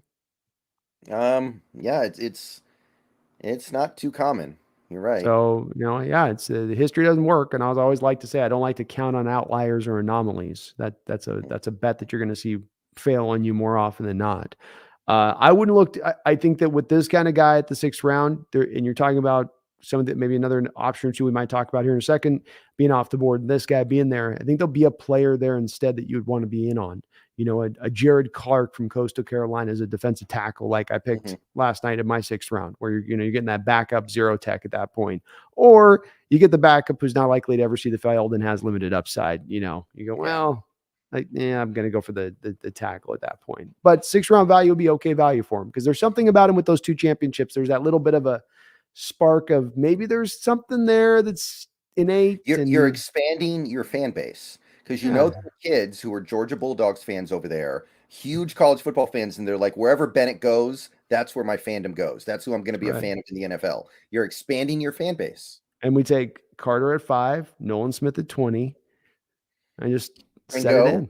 Set it in, man. Set that hook in. Set it deep. Keely Ringo at 37. There we go. Keep it going all the way through. Why not? Christopher Smith at 52. Yeah. So backup only, but respectable enough as that, I guess. There's something there, just not a lot. Yeah, agreed. All right. We did get one dono from Fun P. Thank you for the $1.99. You guys have done great work on these prospects. Thank you, Fun P. Appreciate it, Fun P. Thank you so much, man. Hope you're doing good out there tonight. Yep. And it definitely is It's a labor of love, though. I've really come to enjoy this part of the year. I do too. It's different from the season. It gives you a different view and look at football, and I think it gets you back to the fundamentals of looking at some of the key things that help instruct you. Then later on, when you're looking at some of the advanced stuff of football, it's kind of get you back to the roots a little bit. Mhm. Okay, now we have another guy who caught my attention in this late crop. Another guy who I think could be something in the NFL. A day three quarterback who may well have a chance, who has Okay, the tools to be something. I'm talking about Dorian Thompson Robinson of the UCLA Bruins. 20, go. 23 years old, 6'2", 203 pounds, ran a 4.56 40, 151 10-yard split. So the 40 time isn't amazing, but that 10-yard split is pretty fantastic. Good all-around athlete. Couple big boards have him going in the fifth, couple have him going in the seventh. The aggregate says fifth. Over the last 2 years, been pretty productive for UCLA. I think he's like a 5-year starter for them, by the way. He's been a starter for a while.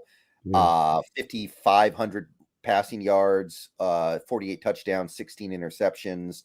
Completion percentage went through the roof last year, by the way, which we got to give him credit for improvement there. He completed nearly 70% of his passes last year and ran for about 1,250 yards combined over the last 2 years. So there's a lot to like here with DTR. Do you see him having NFL success? I do potentially see him having NFL success. Shocked to see he was 6'2", because he didn't look 6'2", but he measured that. So I'll take their word for it that he is 6'2", which I think helps. I liked it, my outlook a little better than from if he had been 5'11".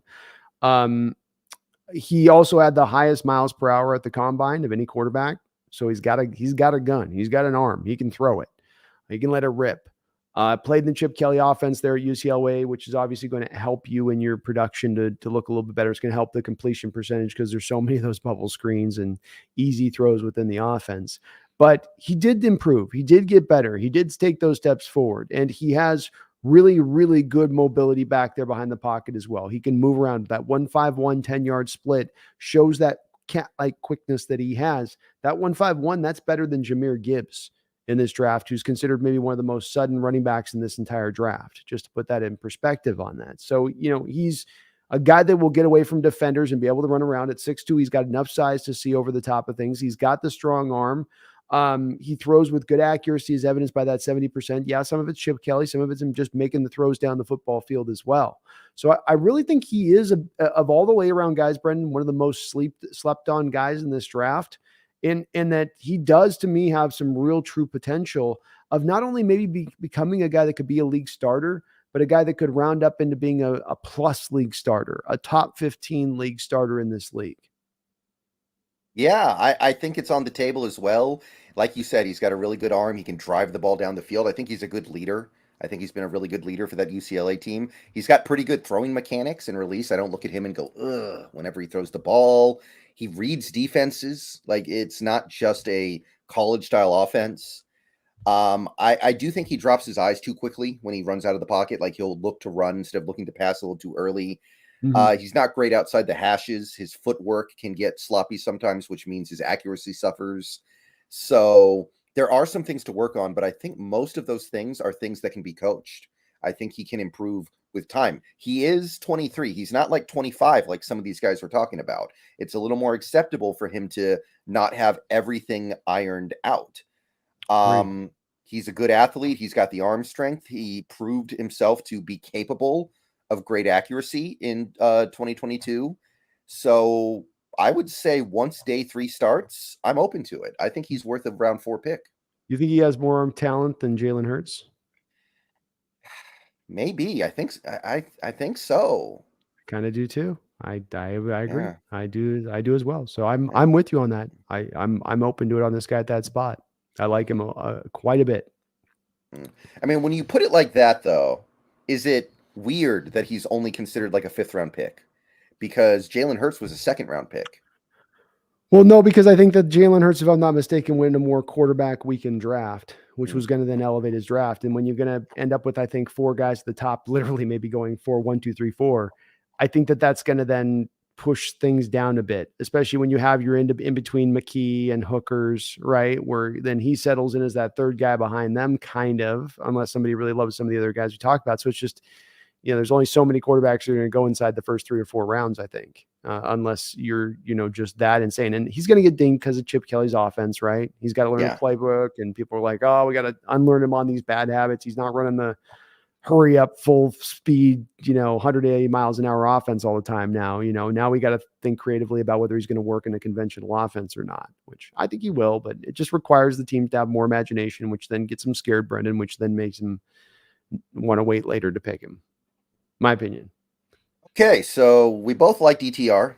I think we Mhm. both would say 4th round value. If we took him in the 4th round, I wouldn't be unhappy. I wouldn't either. All right. Another guy here who has I would say some similarities.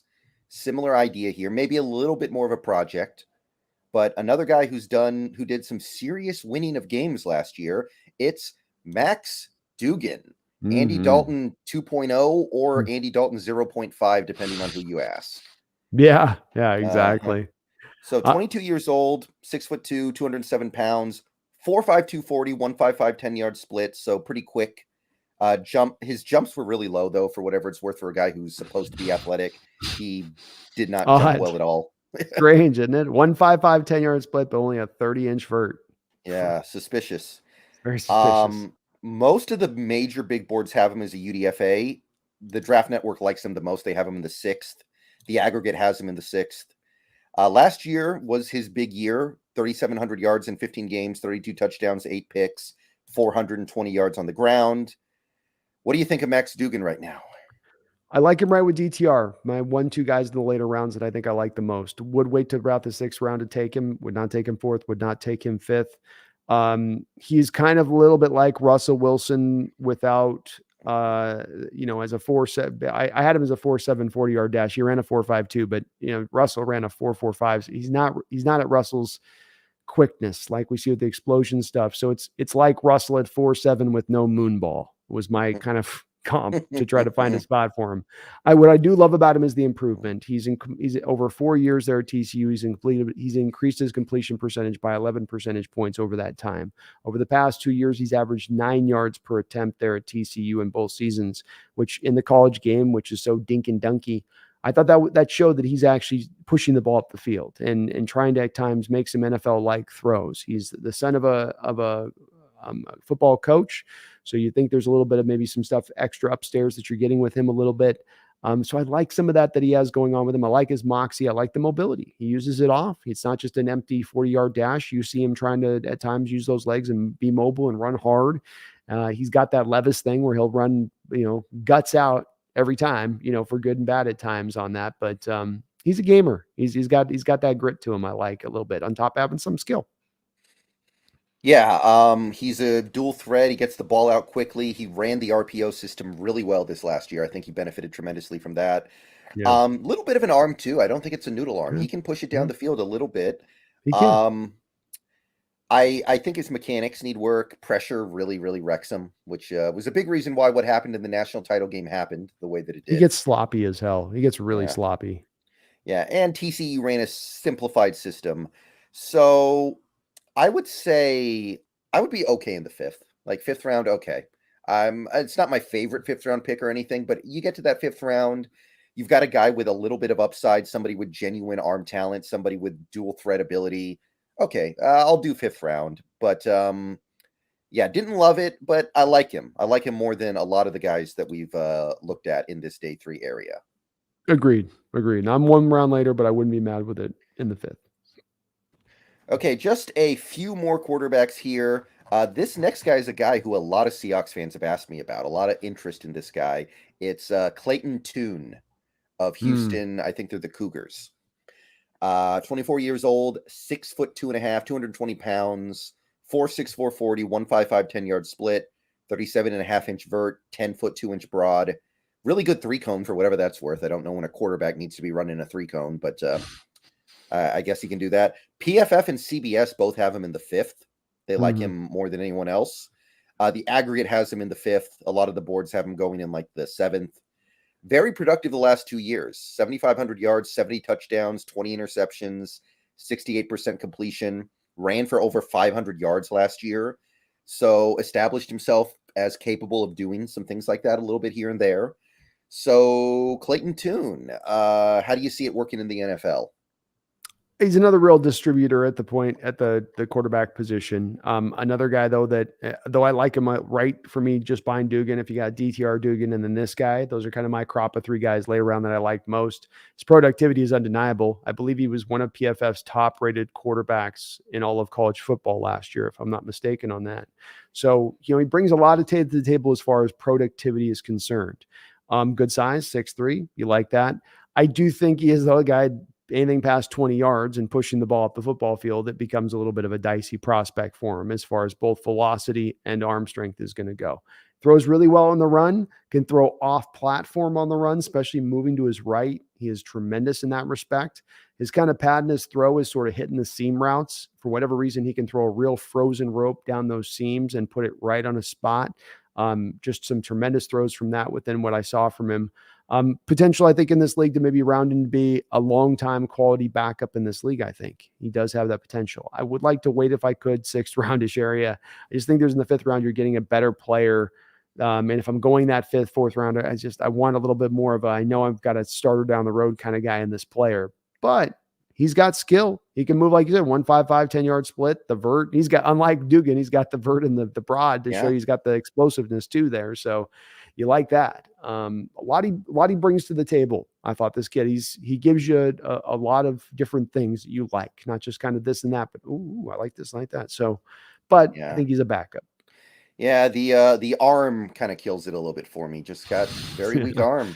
And it's too bad. I mean, if this guy had an arm, he'd be a day 2 or day 1 pick, I'm sure. But I like a lot of college experience. He can make things happen with his legs. He's good off script, processes information well, a good leader, works well from the pocket. But that arm, like it just, you get to the fifth round, I'm okay with it. Like there's enough to like for me to say fifth round, okay.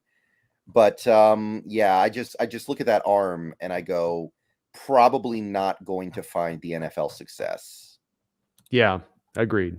Outside of a backup, maybe, but even that might be a long call on that one. Kevin Mullen, thank you for the $1.99. PFF had Clayton Tune number 2 for pressured dropbacks. I believe it. That's that throwing on the run, rolling to his right when he feels pressure. He does it great. It does show up on tape with him, Kevin. So yeah, that matches up to what the film shows too. Yeah, that's one thing I noted. Good improvisational skills. Absolutely.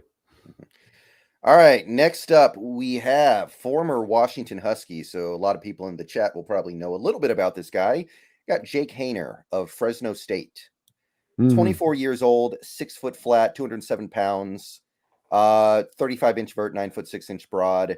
ESPN loves this dude. They have him in the 3rd round. Draft Network has him in the 4th, so actually they like him a lot too. CBS has him in the 5th. The aggregate has him in the 5th or 6th round, somewhere around there. Was very productive in 2021, 4,000 yards, 33 touchdowns, 67% completion. Missed some games in 2022, but actually upped his completion percentage to 72, so very accurate. But how's it going to work in the NFL? What do you think? I mean, I think he's very close to my assessment to the way I'd look at Clayton Tune, really, at the end of the day. Those guys, to me, have a lot of overall similarities. He's more of a dancer with his footwork in the pocket than Tune is, who can just be more of a kind of, like you said, good improvisation, can move on the fly and suddenly just kind of get going. This kid, it's with his footwork. He's going to set himself up well with his throws, especially when he creates his accuracy. His stuff's very clean, bottom up with him. Foundationally speaking, he keeps plays alive, scrambler, another improvisational guy that can do some things as well. And that the arm strength is, again, very highly limited, though. I mean, we come back to this again and again. And at the Senior Bowl, he showed you, I think, what you get from him, which is a guy that really understands how to play the position, has probably played a lot of football in his career overall, but at the end of the day, there's just certain throws that he's not going to be able to make. And very even much, it's weird to be hearing about 3rd, 4th round, because we against him and Clayton Tune, I think Tune might have a little bit of a stronger arm than even Haener does. I'm not super confident about that. Both of them are waning, but I don't know. I don't know. I didn't see a ton with Haener from what I saw. Yeah.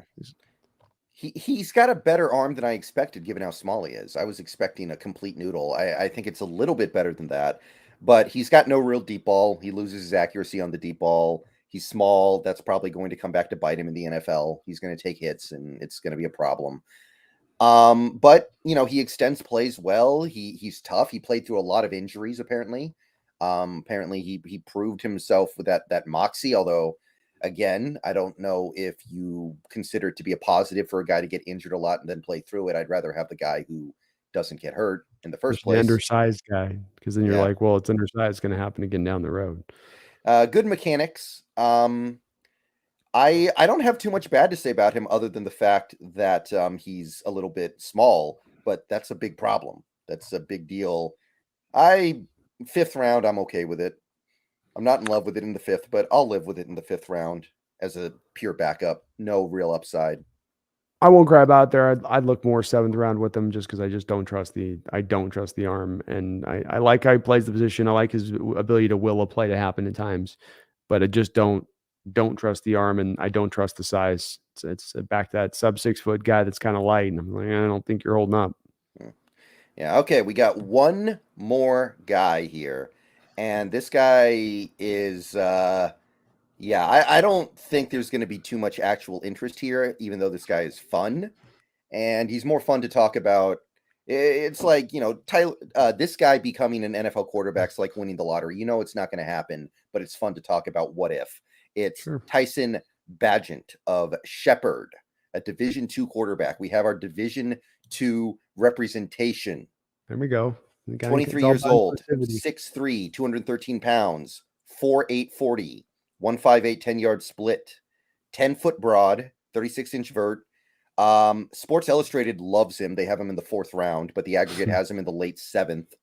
And over the last 2 years, he's played in 30 games, 9,600 passing yards, 94 touchdowns, 21 picks, 79 completion percentage, and about 150 total rushing yards. So are we getting the true underdog story this year of a success from Division II football? What do you think? Probably not. He is the rare guy of the list that we're talking about here as we go down through most of these guys through this back end who can actually let it rip. I mean, he's got a bit of a gun on him. Other guys don't have. His mechanics are very sloppy. He's got kind of a knuckleballer's delivery to him, like in baseball, where it's coming out. And that's where, when I was tracing it back, I felt like that's where the problems came into him from that mechanical issues. Because when it's right, Brendan, he's firing bullets. It looks like that coming out of his hand. But then when it's wrong, it's like duck wobbling, and you're like, why is it? You were clean there. Everything was right. What happened? He's got intriguing arm talent. You got to clean it up. You mentioned he's got a lot of productivity to him. 4.79. He ain't moving anywhere. Yeah. He ain't getting around anybody. Another odd time though, where you got him still jumping 36 inches in a 120 broad on a 4.79. You're like, wow, those don't go together. But he's not overly mobile on tape, and a guy with size and arm strength that could be a backup in the league, but I'm not going to prescribe. I think that's where he's going either. I mean, it's very fringy, very UDFA looking to me. Yeah, like when he was at Shepherd, he was constantly getting pressured, and his game was largely, to my eye, predicated on escapability, like being able to extend the play a little bit. I don't see how that works in the NFL. I could see it working at Shepherd. Yeah. It's not going to work in the NFL at a 4.8 40. It's like the Baker Mayfield thing, where people thought Baker could be like Russ, but Baker was significantly slower than Russ, and you see it at Oklahoma. He makes it work, but he doesn't see it in the NFL because he's just too slow. So that kind of turns me off. Mechanically, he's a disaster. Like my God, from snap to snap, you don't know what you're going to get. Yeah. I take him in the 7th round just for fun, for a meme, but that's about it. That would be about it for me too. You just not trusting on that one. I like the arm talent. I like actually having a guy who can make all the NFL throws, but yeah, it's too many other negatives there. All right, that's it for the quarterbacks. I think we did a good job there. We even found a few late round guys. Yeah, let's go. Okay. So now we're going to look at running backs here, and running back is a position the Seahawks have a more obvious need at. And this is a good running back crop. There are good running backs in this class all day. I'm actually pretty high on this crop. So let's just start with a guy we've already spoken about quite a bit here. I don't think we have to go super long here, but we're going to talk about the great Bijan Robinson for just a moment here. 21 years old from Texas, 5'11", 215 pounds, 4'4", 640, 152, 10-yard split. Every big board has him in the top round. Most have him in the top 10. I think his aggregate spot right now is 12. He's given you 2,700 yards and 35 touchdowns over the last 2 years. It's actually more like 3,000 combined yards if you count receptions. So very productive. But what makes Bijan tick? Bijan is a collection of so many different skills he brings to the running back position, where so many guys only have a couple things kind of in their toolkit to call upon. Quickness, burst, he's got that. He can run strong, so he can fight through tackles and still keep going. He's a home run hitter. He's a guy with incredible balance, especially contact balance, where when you hit him, he's going to keep his feet and he can roll off that contact and still go forward. He is lethal out of the backfield, and that he's got receiver-like hands that he displays at times. You are getting the truly complete running back when you're drafting this kid. And you're getting, in my opinion, the best running back as far as a prospect goes. And I went back on this one. In my opinion, you have to go back to Adrian Peterson to find a running back prospect that is this good as this guy. He's better than Saquon. He's better than Ezekiel Elliott. He's better than any list of other guys you want to bring up there that have been picked up in that high realm of things. So he's LaDainian Tomlinson 2.0. Trent, he's this much better than Trent. Okay. Trent's a god. So let's get that straight. But he's really good. LaDainian Tomlinson 2.0. He's LaDainian reborn. His running style is the very same thing. He's same metrics. Those guys are eerily reminiscent of each other. Yeah, I said Bijan was the best running back prospect in 10 years, and I got very angry people in my comments. We were like, haven't you ever heard of Saquon Barkley? And I'm like, I think I'd rather have this guy than Saquon. Yeah. I like Saquon coming out, but there was problems with Saquon. There was the Sean Alexander thing with Saquon that has followed him to the pros, which is he's a boomer bust runner. He's the -1, -2, 1 yard gain, 35-yard gain. He ain't the 3 yards and he's giving that grind. This guy will give you those grind of those yards. He ain't just a boom bust runner. He is the complete running back in that respect. Saquon had some lightning to him and he was an interesting running back prospect, but there were some things with him that you went, I don't know. I mean, I had very little negative to say about him. Like you said, he's got the vision. He's got the mental part of the game on lock. It's hard to get clean hits on him because he's so elusive. He's got contact balance. He's got speed. He's got power. He's got the cuts. He's a great pass protector and pass catcher. Like he's almost the full package. I do think he could get a little bit better in short yardage, running between the tackles. Sometimes you just got to plant your foot and go. Mm-hmm. So I do look at that and I go, he could stand to maybe be a little more decisive there. I think he's had an injury or two in his time at Texas. There's a little bit of concern there, but it's not anything terrible. So I think that if Bijan was somehow there at 20, I would not be able to say no. I agree with you there. I do think you're getting a guy that could play some slot snaps for you in addition. We have I know you've heard from the Hawk fans that are very worried about the wide receiver position going forward. I think this is a guy who can give you a little bit more of that on the outside too. He wasn't asked to do it as much in Texas, but that's just because they were happy to keep him in the role they had him in. If you wanted to try to kind of flex him out like that, I think he could pull it off. Kevin Mullen, thank you for the $1.99. Bijan can replace Desk pretty damn quick. I think he means D. Eskridge. Oh, I would agree. He'll give you more than Eskridge is giving you out of the slot. I'll tell you that much, Kevin. Yeah. Mm-hmm. That's for sure. Yeah. So you would say best running back since Adrian Peterson? Mm-hmm. Yeah. That was what, 2007. So that's 16 years. Yeah. That's why I say just definitely a generational talent by my estimation of it. Mm-hmm. All right. The other first round potential running back in this draft. There's one other guy who has a chance to go in the first. As of right now, he's just barely on the outside looking in. Jahmyr Gibbs of the Crimson Tide. 21 years old, 5'9", 200 pounds, 4'3", 640, burned up the combine, 152, 10-yard split. Some big boards have him in the second, some have him in the first. The aggregate has him 33rd overall. No 1,000-yard seasons rushing for him. He's actually very prolific as a receiver. That's a huge part of his game. Last year, he gave you about 900 rushing yards and about 450 receiving yards, 44 catches, 80 catches combined over the last 2 years. Very efficient, very effective, very explosive for sure. but catching the ball is a huge part of his game. So how do you feel about Jahmyr Gibbs? Definitely a guy that you're committing to get touches to rather than thinking him as your number one back, your number two back. It's more about get this guy 10 to 13, 14 touches a game in a variety of different ways and then let him cook. And he has a suddenness to me that does remind me of Chris Johnson. Chris Johnson ran like a 4.26 40 back in the day. So he ain't that. Chris Johnson was insane, Usain Bolt like fast. This isn't that necessarily. But he's not far off in that suddenness. And I think he's going to provide that. The one thing he has that Chris Johnson doesn't have is that pass catching ability to the degree that he does. He is a guy, I talked about Bijan being able to do this, Brendan. He's a guy that can do it, which is you can align this guy out wide as a wide receiver and he will run wide receiver routes. He will look like a wide receiver when he's doing it. And if he gets taken in the first round, it's because there's a team that believes that they're going to be able to line him out like that, in that way. And he'll be absolutely fluid and comfortable out there in that standpoint.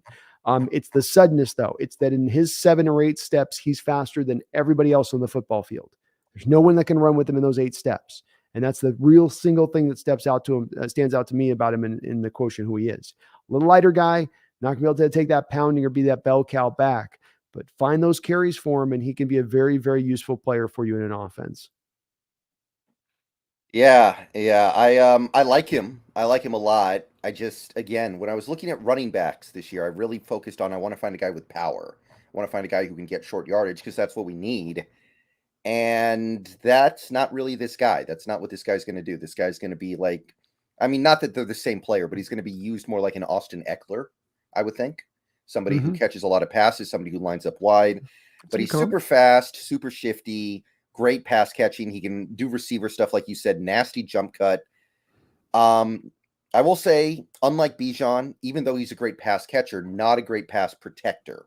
Could stand to get a little bit better as a blitz picker upper. Especially if he's going to be a third down back. Right.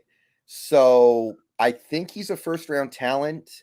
I don't think I would take him until the value becomes really good. So like he's not going to be there in the late second, but if he was, that would be the point where I'm like, okay, the value is too good. But I look at him and I go, he's a little too similar to what we already have. Agreed. I would look late second, but that would be my floor beginning area to look at him with it. Yeah. So if he's somehow there at 51, okay.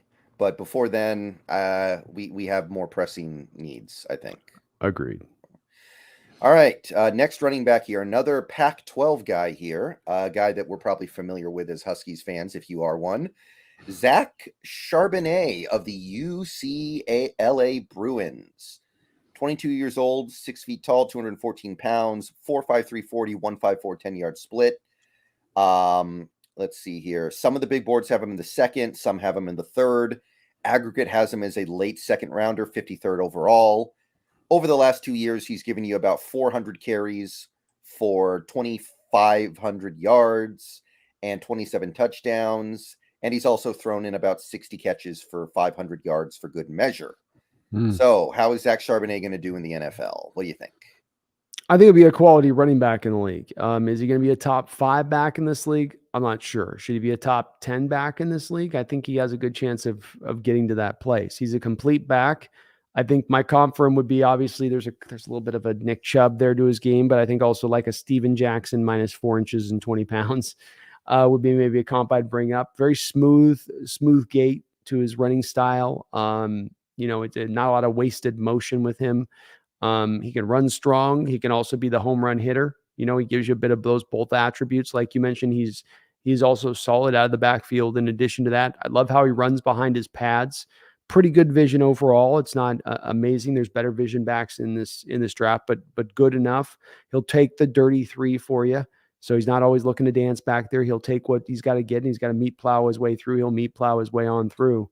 So I liked his tape quite a bit. I think he's a very safe running back who gives you a high floor with maybe a little more of a limited ceiling. If you're taking a running back in the second round, you might normally find the second round with some of the other backs at times. Yeah, he's going to leave a lot of those big plays on the board. Like he's going to bust a 25-yard run, and you're going to look at the play and be like, man, K9 would have taken that to the house. K9 would have been gone for 60.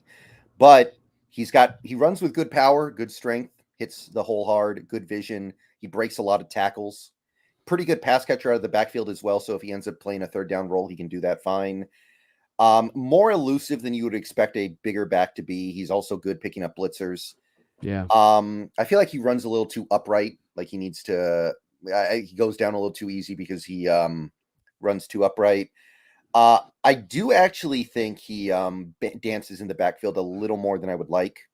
I do think he needs to another guy who maybe needs to be a little more decisive. But unlike Jahmyr Gibbs, I look at him and I go, this guy will be able to be your power back. You just need to coach him up a little bit, maybe.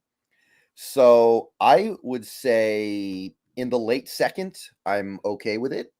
But I start to get really excited about him if he slips to the third.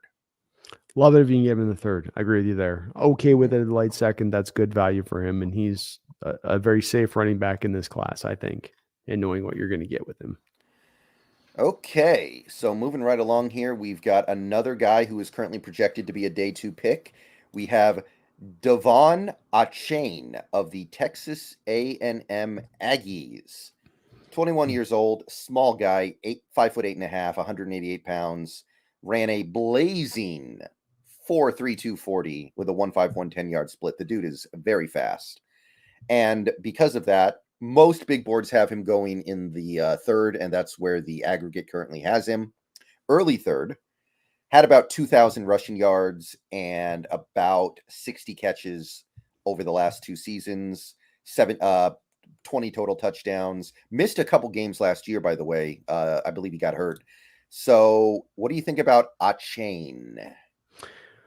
I think third round would definitely be a little early for him. My comp would be going to former Seahawks Leon Washington would be kind of my comp for him. 5'8.5", undersized, 185 pounds. So when he's run that 4.3, he's doing 185. It's not 250. You would like a back 215 to 225. So you get down to 185 pounds, you're light about 2020. We're getting deep here. You're getting light on it.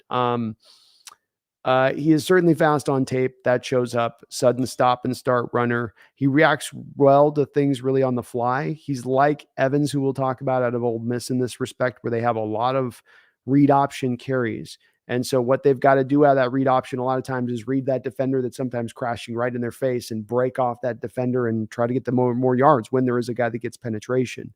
So it requires them to be very fast on the fly in their read off of the deal. The downside of that is, of course, though, it's a lot of read option.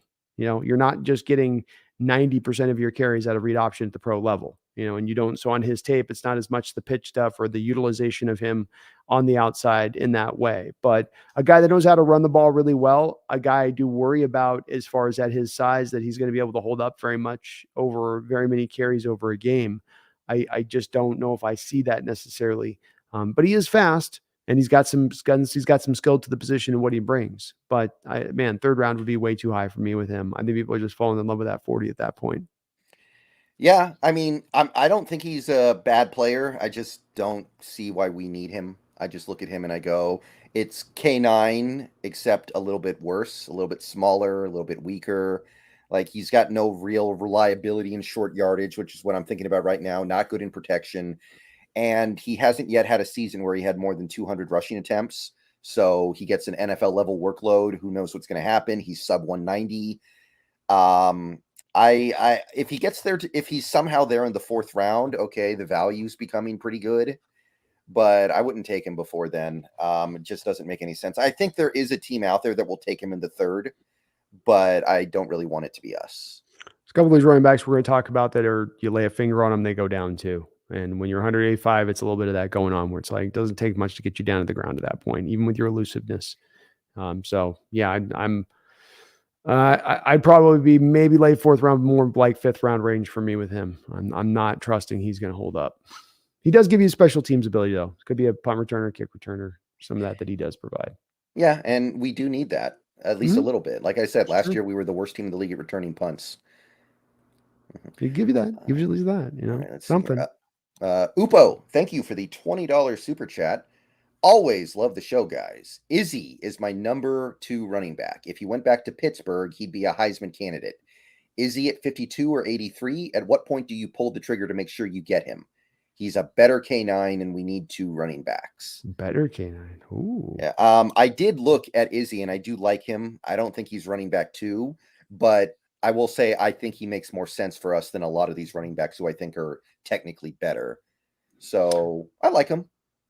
Yeah, I've got him as my RB4 on my list, Upo. I don't think he's got the creativity that Walker does. But I think could be a very, very good player in this league. And he's got, ran 4.2640 reportedly at his pro day. And he did it at 215, Brendan. Didn't do it at 190. He did it at 215. So you go, ooh, okay. A little bit of size there to go with that. I would go probably with the late second round pick. I'd be willing to do it, Upo. I put him in the same place I'd put the Gibbs or Charbonnet, I think. But that's where I know I'm a little bit higher on him than you and I, Upo, might be a little bit higher on him than than the whatever board, is Aggregate, on. yeah. The aggregate is on him with it. He's just one of those guys I really did like on the tape the more I watched. Yeah, I liked him a lot too. I don't know if I like him enough to put him that high on the running back board, but I did like him. He is one of my favorites. And we will be talking about him in the very near future here. I can tell you that. That's for sure. But not at this exact moment, because next up we have Zach Evans of Mississippi, the Rebels. 22 years old, 5'11, 202 pounds. A couple big boards have him in the third, but most have him in the fourth or fifth. The aggregate has him hanging right around the end of the third or the top of the fourth. Last year was kind of his breakout year, had almost 1,000 yards, almost 1,100 yards of offense and 10 touchdowns. So Zach Evans, not a ton of track record to go on here, but based off what we see, what do you think? I was saying about Devon Achane, he was a real read option maestro running back out of college and how they really utilized him.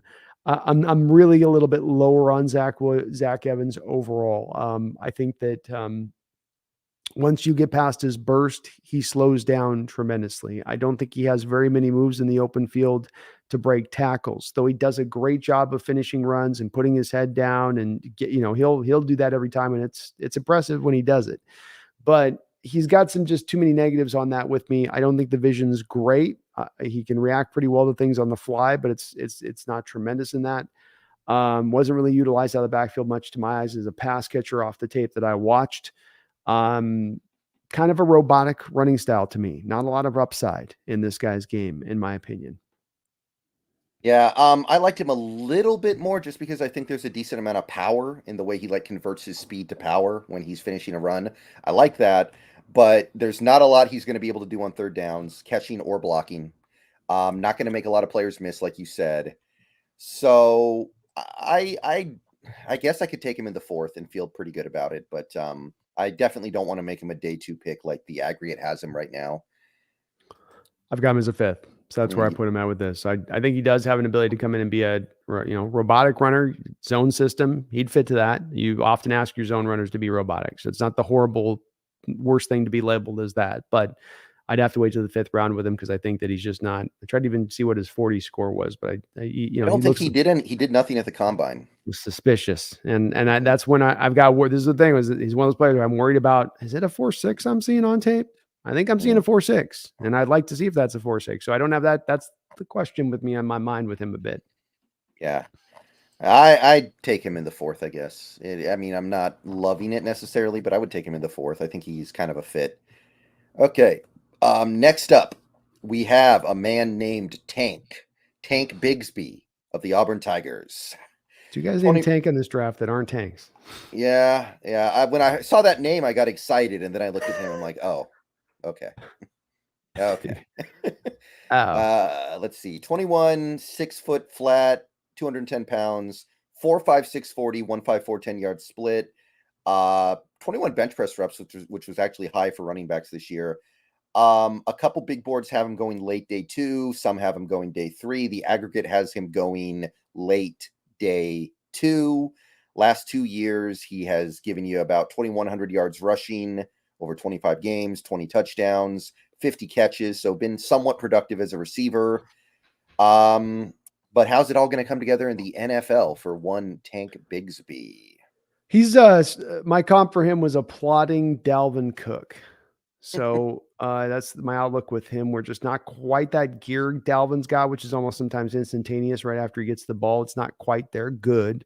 And then what he does a good job of, he's when he's going up the field, he does great lateral cuts when he's breaking tackles. And it's not even like a juke, it's just he's going full speed And then he's taking that little bit of, he's going to this lane. I'm going over here to the right lane, and the defensive player is still over here in this lane. And that's that Dalvin Cook thing he does where Dalvin's always moving those feet. Even once he starts getting laterally, they never come to a stop. It's always going, always moving forward. He's always driving forward. I like that part about him, not necessarily being a pure, strong, hard-nosed runner, but good enough in that respect. But that part stood out to me in his game. A really good vision, I think. Very elusive in the open field and his ability to break tackles.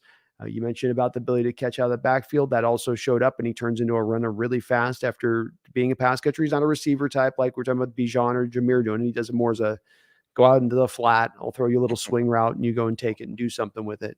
But I do like him as a running back with his creativity. I don't have him into the day 2 point. I do see him more as a 4th round guy because I think the top end speed is a little lacking on tape, especially. I know that he tested out at 4.56, which is okay, but he looks more 4.6-ish to me on tape. I wouldn't call 4.56 to be particularly good. No, it's not good, but he's a pure 4.6 to me on film and on tape. Right. Yeah. I think he's a fairly explosive. He's got good vision. He breaks tackles, pretty elusive in the open field. So there is some stuff to like, but yeah, you're right. Not high top end speed. Also, a little bit of a fumbler, which is the first running back we've done so far that I think actually had that problem. I think he fumbles a little more than you would like, which a lot of these running backs have really got the ball security thing on lockdown. So I don't know if I want to be taking one of the running backs that hasn't figured that out. Agreed. Certainly that's not going to appeal to Coach Carroll. Yeah. One thing I will say though is that he was a 5-star in high school and he didn't ascend to that level in the college game. Like he was supposed to be Bijan. He was supposed to be the next great college running back, and it didn't come through. Maybe the light bulb goes on a little bit late. That's always possible. That makes me a little more interested. I'd probably take him in the 4th. Yeah, that's where I've got him at. I can't go 3rd, but 4th, he's got such good natural running skill. I think a little bit of a high floor runner, low ceiling. So where I see him at. Okay, we've got a guy who actually won me over the more I watched him. It was Tyjae Spears of Tulane. 5'10", 201 pounds, 39-inch vert, very explosive, jumped out the building. 10-foot 5-inch broad. Some big boards have him day 2, some have him day 3. He's right on that line. Right now, he is actually, I believe, player number 100 on their aggregate. 100. Wow. Last season, monster production, 1,600 rushing yards, plus 250 through the air, 21 touchdowns in 14 games. That's basically his claim to fame right now. So what do you think of Mr. Tyjae Spears? One of the more dazzling running backs in this class with his skill set. A guy that you can have him in a phone booth and he somehow finds a way to keep you from even getting a finger laid on him by just that elusiveness and how quickly up to speed he can get. So the explosiveness definitely shows on film, on tape with him. He's also got kind of that Dante Hall old school joystick kind of moves to him. He can press any button and he can call on whichever one he wants to call on, and then chain them together as well. So not just one move and then he's running and then one more move he can go dunk, dunk, dunk, dunk. The three of the 3 or 4 moves all kind of going together. Real low center of gravity. He can almost be running this far off the ground at times and still somehow find a way to keep his feet, which I really did like about him. He showed up awesomely in the Senior Bowl in the respect of he was one of the better players and more exciting players during that week. I think minimum, he gives you an upper level 3rd down back in this league who also then can give you some carries on 1st and 2nd down between the tackles in addition to that. He is a little bit slight at 5'9", 200 pounds, and I think he had to get up there to 204. He probably played about more 190, 195. But my player comp for him would be Devonta Freeman is my player comp for Tyjae Spears. Yeah, I was impressed with the power that he ran with. Like, he's not big, but he found a way to run with power, and he was pretty decisive, like running up the gut. Tulane would run zone runs and gap runs, so he did good at both. I don't think he'll be able to have a huge workload in the NFL. I also don't think he adds much on 3rd down, but... You don't think he can be a 3rd down back? I don't know if he has the pass catching for it. Do you think his pass catching abilities? I don't know. I wasn't that blown away with it. Maybe there's something there that we haven't fully It looked good seen in it. the Senior Bowl. It really showed off. I mean, they really Mhm. worked that element in the Senior Bowl. He had a viral moment in the Senior Bowl too, where he made like a catch, and I feel like he can. I do. But maybe Yeah. not. But I really ended up liking this guy. If he's there in the late third, I'm not against it at all. I got no problem with that. I do as well have a late third round grade on him. So I mean, he had 22 catches last year, 19 catches the year before that. Um, it's respectable. Hmm. Respectable. Yeah, there's definitely you could definitely do worse out there. There are some of these guys that don't catch anything. Like we'll get to Dwayne McBride in a bit. I don't Yeah. think he knows how to catch the ball. No, and you're right about the power. He does have good power between the tackles. I saw this. I had that in Hmm. my notes as well. That he runs real strong inside there. So you're getting more than just this finesse back that's just going to dance around people in the open field. He's very well rounded. He's kind of Yeah, a plus in all areas, I feel like. agreed. Okay, now we have the Combine Warrior. We have the Mike Mamula. We have the guy who got attention because of what he did in his underwear. Chase Brown of the Illinois whatevers. Don't know what Mm-hmm. they are. Whatever So they this are. guy's 23, 9 foot, 5 foot 9.5, 210 pounds, 4.4 340, very fast. Mm-hmm. 1.53 10-yard split, good acceleration. 40-inch vert, 10 foot 7 inch broad. The dude was explosive, and he cranked out 25 bench press reps. So Mm-hmm. combine superstar, building on the season he had last year of over 1,600 yards, 10 touchdowns, 27 catches in 12 games. But are you buying what the combine is selling? Yeah, I am. I have him right now as a third round grade. I have him ahead of Tajay Spears. He has in his career over 700 career carries in college.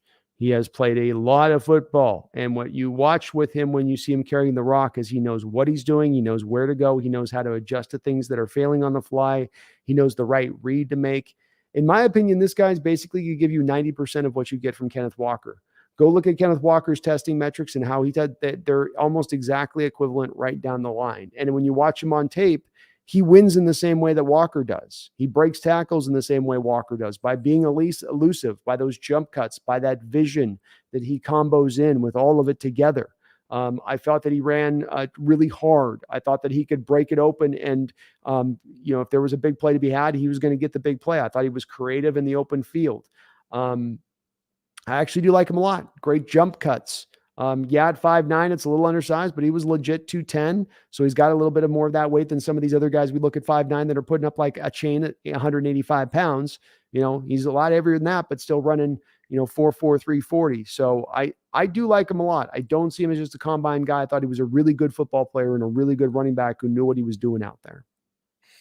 Yeah, I did like him a lot too. Unfortunately, I don't think he's going to be very good as a power back, inside run, short yardage.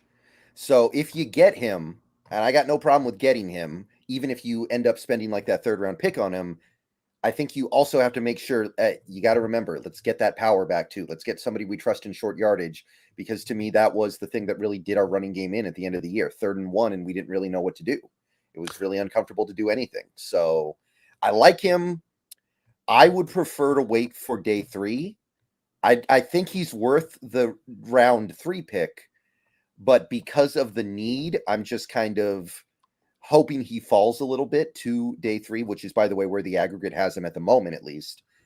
And if you get him, you then have to realize, okay, we got to turn around and get somebody else as well. Mm-hmm. Agreed. But then we do need 2 running backs in this draft. So, you come back and get your Chris Rodriguez hammer or whatever later on at that point. And you can typically, traditionally, even if we don't find the hammer in this back, you can find hammers on the open market if you set out to do so. They don't tend to be one position that is one where there's so few and far between guys. You can't just, you can find a guy to get you like a yard in short yard situations if you need it most of the time in this league. But you're right. He would not give you that. I would give you that. That's very true. Yeah, he's like the very, very slightly poorer man's version of K9. And we already have K9, but 2 K9s are better than 1. I did think his hands were good, and I did think that he was a willing and solid blocker in pass protection as well. So a guy that could Yeah. be a little more rounded out to being a third down kind of back too when it's all said and done. Yeah, I thought his pass protection was good in terms of his will and want to. I didn't love the end result. It felt like he on a physical level he would get pushed around a little bit, but he'll probably put on a little bit of muscle and be even better at that in the pro level. The big usually issue to your point on this is usually the will and the want. That's the part that's usually the part you can't teach or get him to do it. And if they've got that, you can, to your point, bring them along a little bit on that. Right. Kevin Mullen once again with the $9.99. Welcome back, Kevin. Thank you. QB, RB, WRTE. Which luxury pick would you spend if based on BPA? Brandon, last night's mock, you traded 2 starters, Taylor and Fant, only to draft their replacements. Walk us through thought process. So the first question, let's start with that. Which luxury pick would you spend if based on BPA? Probably Robinson at 20, right? Bijan at 20. Yeah. I mean, I guess, if you're looking at quarterback being luxury, which it kind of is because we have Geno and Locke, would you rather take Bijan at 20 or Stroud at 5? Like, which, if you could pick one of those two? Bijan at 20, because you're more going for it this year at that point rather than waiting. Yeah, I think I agree. I don't think the receivers in this... I like the late round receivers more than I like the early round receivers, honestly. Me too. Yeah, last I'm hearing now, we might see only one receiver taken in the first round of this upcoming draft as it's standing right now. Based on what I'm hearing. I don't know if I think any of them should, honestly. Probably not. I mean, take a slot only in the first round. It's a tough little pill to swallow, even if he's as good a slot as Njigba is. It's a tough question on that, though, with the first end. I'll lean towards Robinson. That seems like the best, Robinson or Darnell Wright, I guess, at 20 would be kind of the two for me, the luxuries in this draft, if you're looking at a spot that stands out too. And then in the second question, so is he asking my thought process with doing Taylor and Fant in a trade? Yeah, I think so. So the thinking goes there, Kevin, is that right now we have functional cap space about negative $3 million. So we have to create other moves. And as Brendan and I have talked about with this, Kevin, we don't have necessarily an ability to restructure contracts because we're not willing to restructure contracts. So then that means we've got to clear the money off the books from somewhere. And even though we only have $3 million in negative functional cap space, they need more than the negative $3 million because you want to have some extra cap space to go into the season with, room to work if you want to make a trade deadline deal. So when you take the combination of the money saved between Fant and Taylor, which would have been about $7 million, then I'm able to clear all of that money. I don't have to make any other moves. It's all cleared now. I'm good to go. And while I do take on an extra pick for the Taylor pick, I'm packaging it together along with the Fant pick. So I'm not actually taking on extra salary with those picks. I can purely offset all of that salary basically at that point in time. But something has to be done on that necessity, Kevin. I'd love it to be done by a restructure. I'd love it to be done by a conversion of base to bonus. But I agree with Brendan. The indications on this are not that they're willing to do this at this point. And it could be impacted by owner. It could be impacted by just John Schneider doesn't like to do that stuff no more. But bottom line is we're not doing it. And so I got to find another process a little bit, I feel like. We're playing money ball, people. We're money ball. That's right. That's right. Thank you, Kevin, for all your support in this stream. Appreciate it. Thank you. Yeah, appreciate it, Kevin. You're awesome, brother. Okay. Hope I answered that question, Kevin. Let me know too if I didn't answer that question. Put in the comments if I was a little bit off on that one with what you were trying to ask. Okay. So now we are moving along towards the guys who are currently barely on the cusp of being considered day 2 picks. This is Sean Tucker of the Syracuse Orange. 21 years old, 5'9", 207 pounds. Interestingly enough, in 2021, he was really productive, 1,500 rushing yards and 20 catches. In 2022, he got the ball less on the ground, but more through the air. He lost about 40 carries, but picked up about 20 catches. So I guess you could say he kind of showed he could get it done in both facets. And did not do anything at the combine, so we don't have any big measurables there. But what do you think of the player? Agile back with really, really loose hips. He's got real oily hips. It's like the old G.I. Joe figurines that could move him. He's got that kind of thing going on. He reminds me a little of Thurman Thomas, but he doesn't have Thurman Thomas's power, and he can't catch out of the backfield like Thomas. If he's catching, it's going to be swing passes and screens. Thomas was a real threat in that way, but he has that same kind of running style Thomas did. He just really reminded me watching him play. I do like that change of direction with those hips. You know, he can be going this way and just goes, hey, I want to swivel this way. And then he gets that way. And he's a really, really good about bouncing runs outside. You're supposed to go up at the A gap's closed. You get to the back door. And he's able to do that very often and create a lot of big plays by that method of attack. Kind of got these easy, choppy lateral steps with the swivelly hips that just allows him to always kind of change his direction, stop and start, go different spots, do things, you know, you want your running back to be able to do to react to what's going on in front of him a little bit. Not necessarily a ton of power to his game, I think. He's a little guy just going to kind of run around you. He's more bursty and quickness than he is speed to me.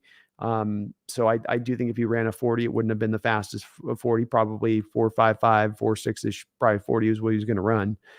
So a good back. He's got some starter potential, I think, in this league.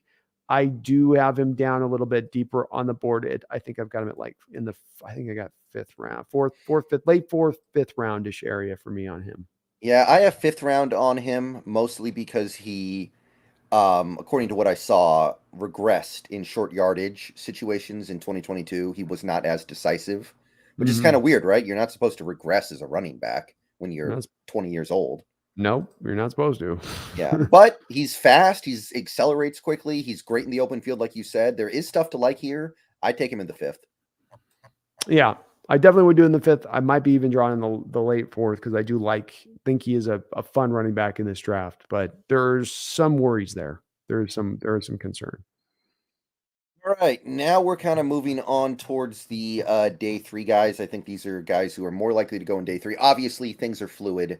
Things move quickly.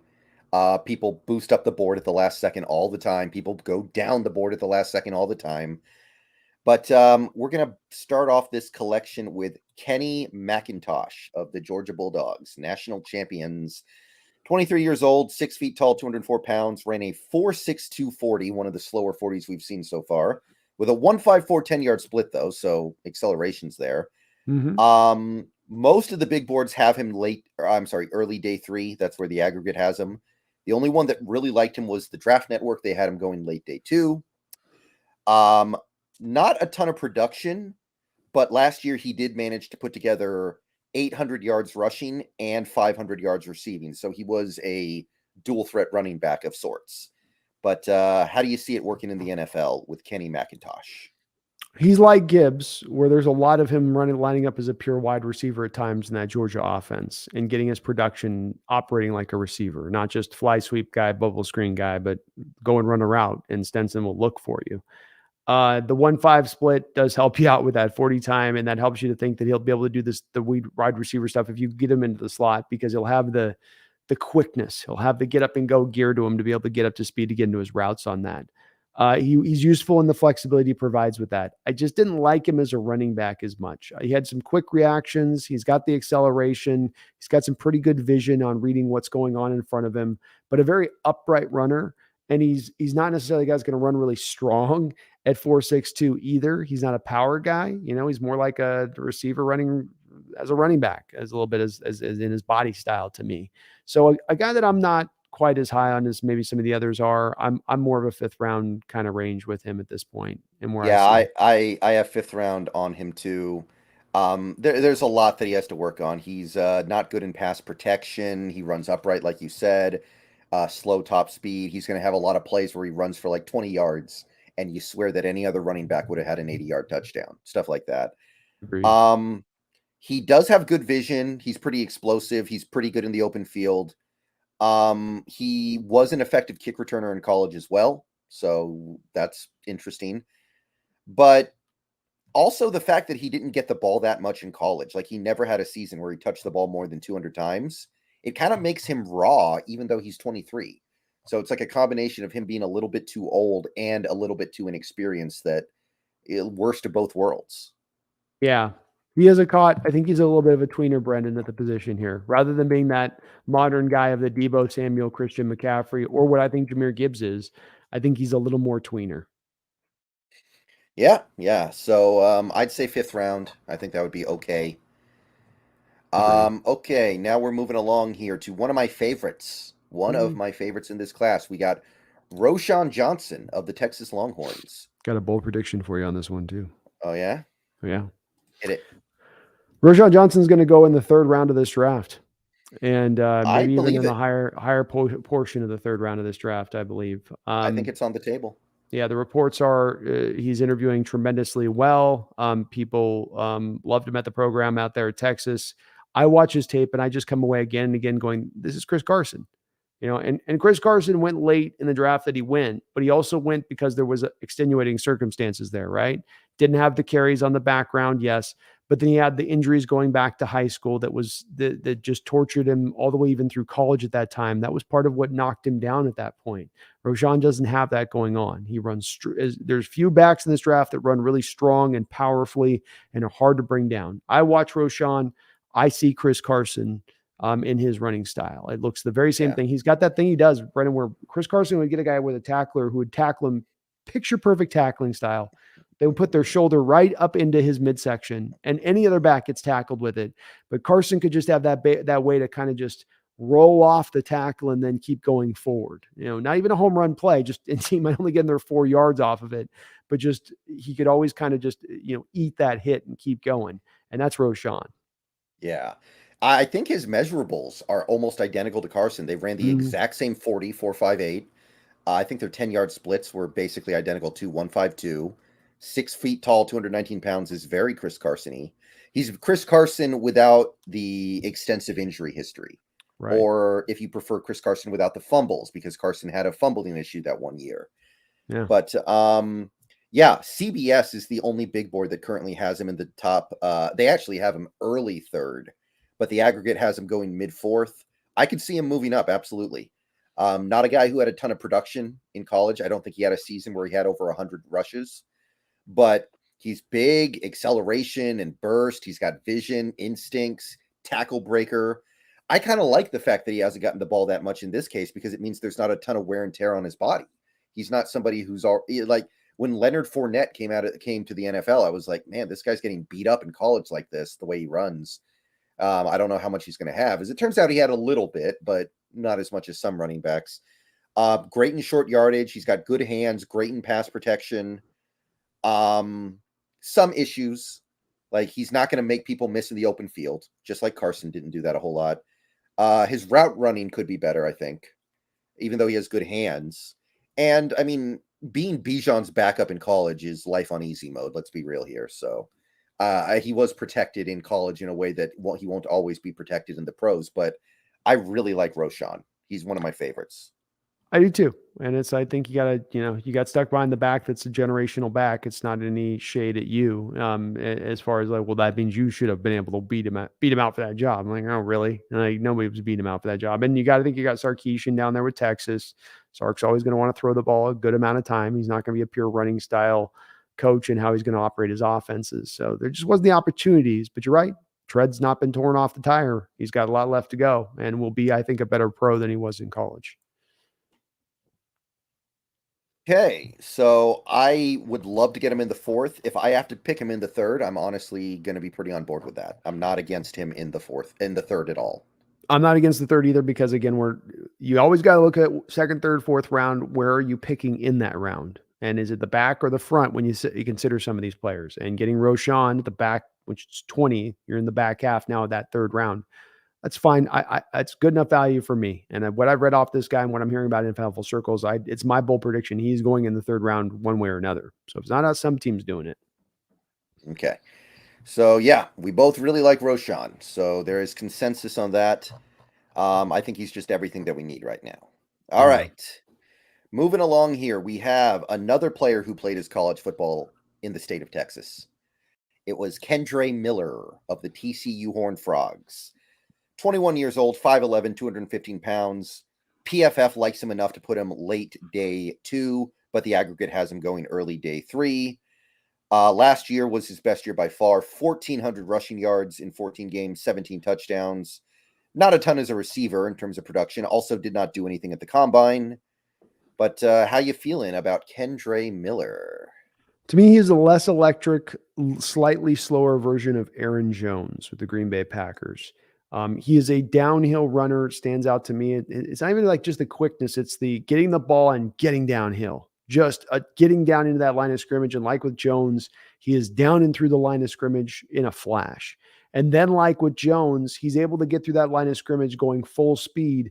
And a lot of guys, when they're doing that, glancing blows, a little arm tackle coming in can hit them and knock them off their feet. Even just sideways, just glancing blow. With him and like with Jones, they can keep their feet clear through all the garbage going through there on the line of scrimmage, that the bodies that are being floated, and they find a way to keep their feet while still going full speed. He's also a really, really inventive runner, jukes, dead legs, spin moves, sharp cuts.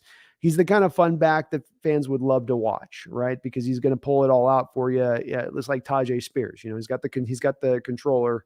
He can go to all the moves. He can bring them all out, and he can do them well. I wish I had the testing numbers to go off here, Brendan. I do wonder about the speed with him a little bit, especially if we're talking about making him a day 2 pick. I don't have that to lean back on. I don't know what on his quickness exactly lean back on, because he's not going to carry any piles. He's not driving any guys. He runs solid enough, strong enough, but that's not his game. So I needed to know that, yes, that electricity I get from Aaron Jones is in this guy, that he is very much the same kind of cat. I don't have as much of that certainty. So I got to wait a little bit on him at that point, but I still do like him a lot as a running back. Yeah, I think you could send him up the A gap in short yardage situations and get pretty good results out of him personally. I do think that's one of the parts of his game that I kind of like. He's patient. He uses his vision well. Like you said, he can take a hit and keep going.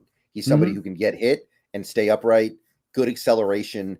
I don't think he's very fast either. I agree with you, by the way. I don't think he's got great top end speed, but I would take him in the 4th, maybe even 5th, maybe 5th, somewhere in there, and say, hey, that's he's not an amazing power back, but I think he can provide some of that power back value that I'm looking for here. I feel like I can send him up the A gap in 3rd and 2, 3rd and 1, and count on him to get it.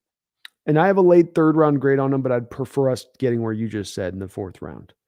So because I think he's going 3rd round, but I would prefer to be waiting on that into the 4th with some of that uncertainty I have. Yeah. I'm taking him in the 4th, and if he goes before then, oh well. Good for them. All right, now we have another really fun player here that people know about because he's kind of become notorious because he is one of the smallest players in NFL history. It is Deuce Vaughn of the Kansas State Wildcats. And I'll tell you, it's funny how this works out, right? Because Kansas State, one of their most notorious players in previous years was Darren Sproles. So it just makes all the sense. Somehow they end up with Darren Sproles, the sequel, Electric Boogaloo. They do. Yeah. And it's always it's the lazy comp where you make a comp of a player from another player who played at that same college. But it's like with the Cansey Donald thing. It fits. Yeah.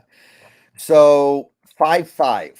The guy is about as tall as the average American female, I think. I think it's right around 5'4", 5'5". 179 pounds. 27 3/4 inch arms, 9.5 inch hands. The dude, the hands are okay, I guess, right? That's not so bad. But, I guess not. That 27 inch arm is some tiny little arms. Yeah. 35.5 inch vert, 9'8" broad. PFF has him in the late day 2. All the others have him day 3. The aggregate has him in, I think, very late round 4. Last 2 years, he's given you incredible production, about 3,000 rushing yards in 27 games and 27 rushing touchdowns to go with about 91 catches for over 800 yards and 7 receiving touchdowns. So you won't find a more productive running back, but is he a good NFL running back? Well, he's not going to be a bell cow back, right? Not at that size. You're certainly not looking to feature him a lot. You're going to get him a certain number of touches, but because we do have a background of a guy, Darren Sproles, at that size, finding productivity in that very same role, I do believe that you could look at him and make that same kind of projection. I don't think it's an empty one, or I'm not making an anomaly like projection on him. Here's a guy that's very equivalent to this guy. Stop and start, Barry Sanders moves, quickness. As you said, the hands are there, so he gives you a very complete player. He runs as hard as you could ask for a guy his size. Does that thing Sproles did too. That's the thing with the 5'5" guys that you don't think about, but that is a thing that comes with them that's helpful for them, which is that they can hide themselves behind those big offensive linemen.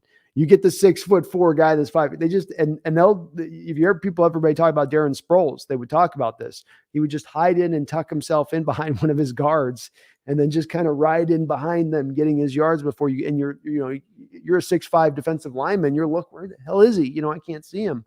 And that's where you can kind of sometimes get some nice, just easy yards from. That isn't just about what there being a hole or not. Just the defenders can't find him. He's so bloody small. But I think he can be a useful player with just a certain amount of carries in that role you put him into. Get him 10 carries a game, like Jahmyr Gibbs, in a variety of different fashions, and he can be an explosive player for you. Yeah, I mean, he would be a lot of fun. He would be a very interesting player to have for sure. He can slip through the tiniest of holes, good lateral agility, good speed, good acceleration. He's going to do a lot of that stuff. Now, you try to have him pick up blitzers, he's going to get annihilated. Like any blitzer's just going to cream him. Yeah. Short yardage situations are a no-go. He dances in the backfield sometimes. But I again, it's just not the need. We need a power back. So if I'm taking Deuce Vaughn, I want it to be because he fell to the 5th round. I Yeah. want him to in the 5th round. If he's there, the value is right. The value is good. So I'm doing it there. Before then, I mean, I like him, but it's a narrow use case kind of. So like the Kendrick Miller, I have a higher grade on him because that's just where I think he's going to go in the draft. But I echo your sentiments on this, where I'd much rather be talking about going 5th round if we're going to be picking that guy at that spot. There's other players to pick that are of a better value at that point. And by the way, sorry, I have a suicidal fly in my room right now. He's just buzzing around here, trying to get me to kill him, but I can't. Oh my god. He's getting Like aggro. I'm 3,000 times the size of him, and he's like trying to get close to me. I don't get it. He's It's like he cold, wants man. to They're die. trying to warm up. It's Mhm. still wintry. Yeah. Kevin Mullen again with the 999. Thank you, Kevin Mullen. Brandon, based on Fant and Taylor's 2022 stats, don't disagree with you on cap savings, but PFF War says trade Fant, not Taylor. I'm sure JS has 2 to 3 current players ready for extensions for cap relief. Yeah, if you've got the extensions for cap relief, that'd be great. That's the ideal for me, Kevin. I'd love to do that, and rather than making trades of players. It's a little bit me anticipating what I think's maybe going on with the front office and the way they're spending money.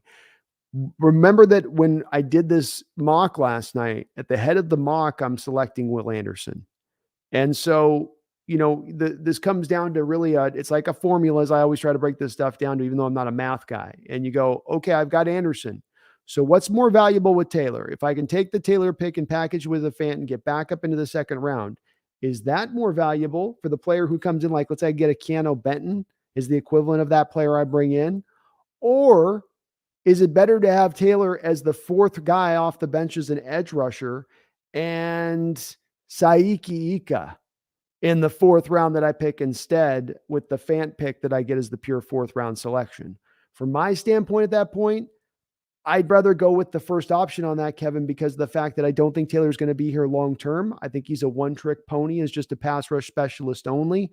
And I don't think he's going to have a whole lot of snaps on this football team next year with Will Anderson here. You're going to want to get Boyema in. You're going to get Anderson some snaps. And let's not forget Uchenna Nwosu.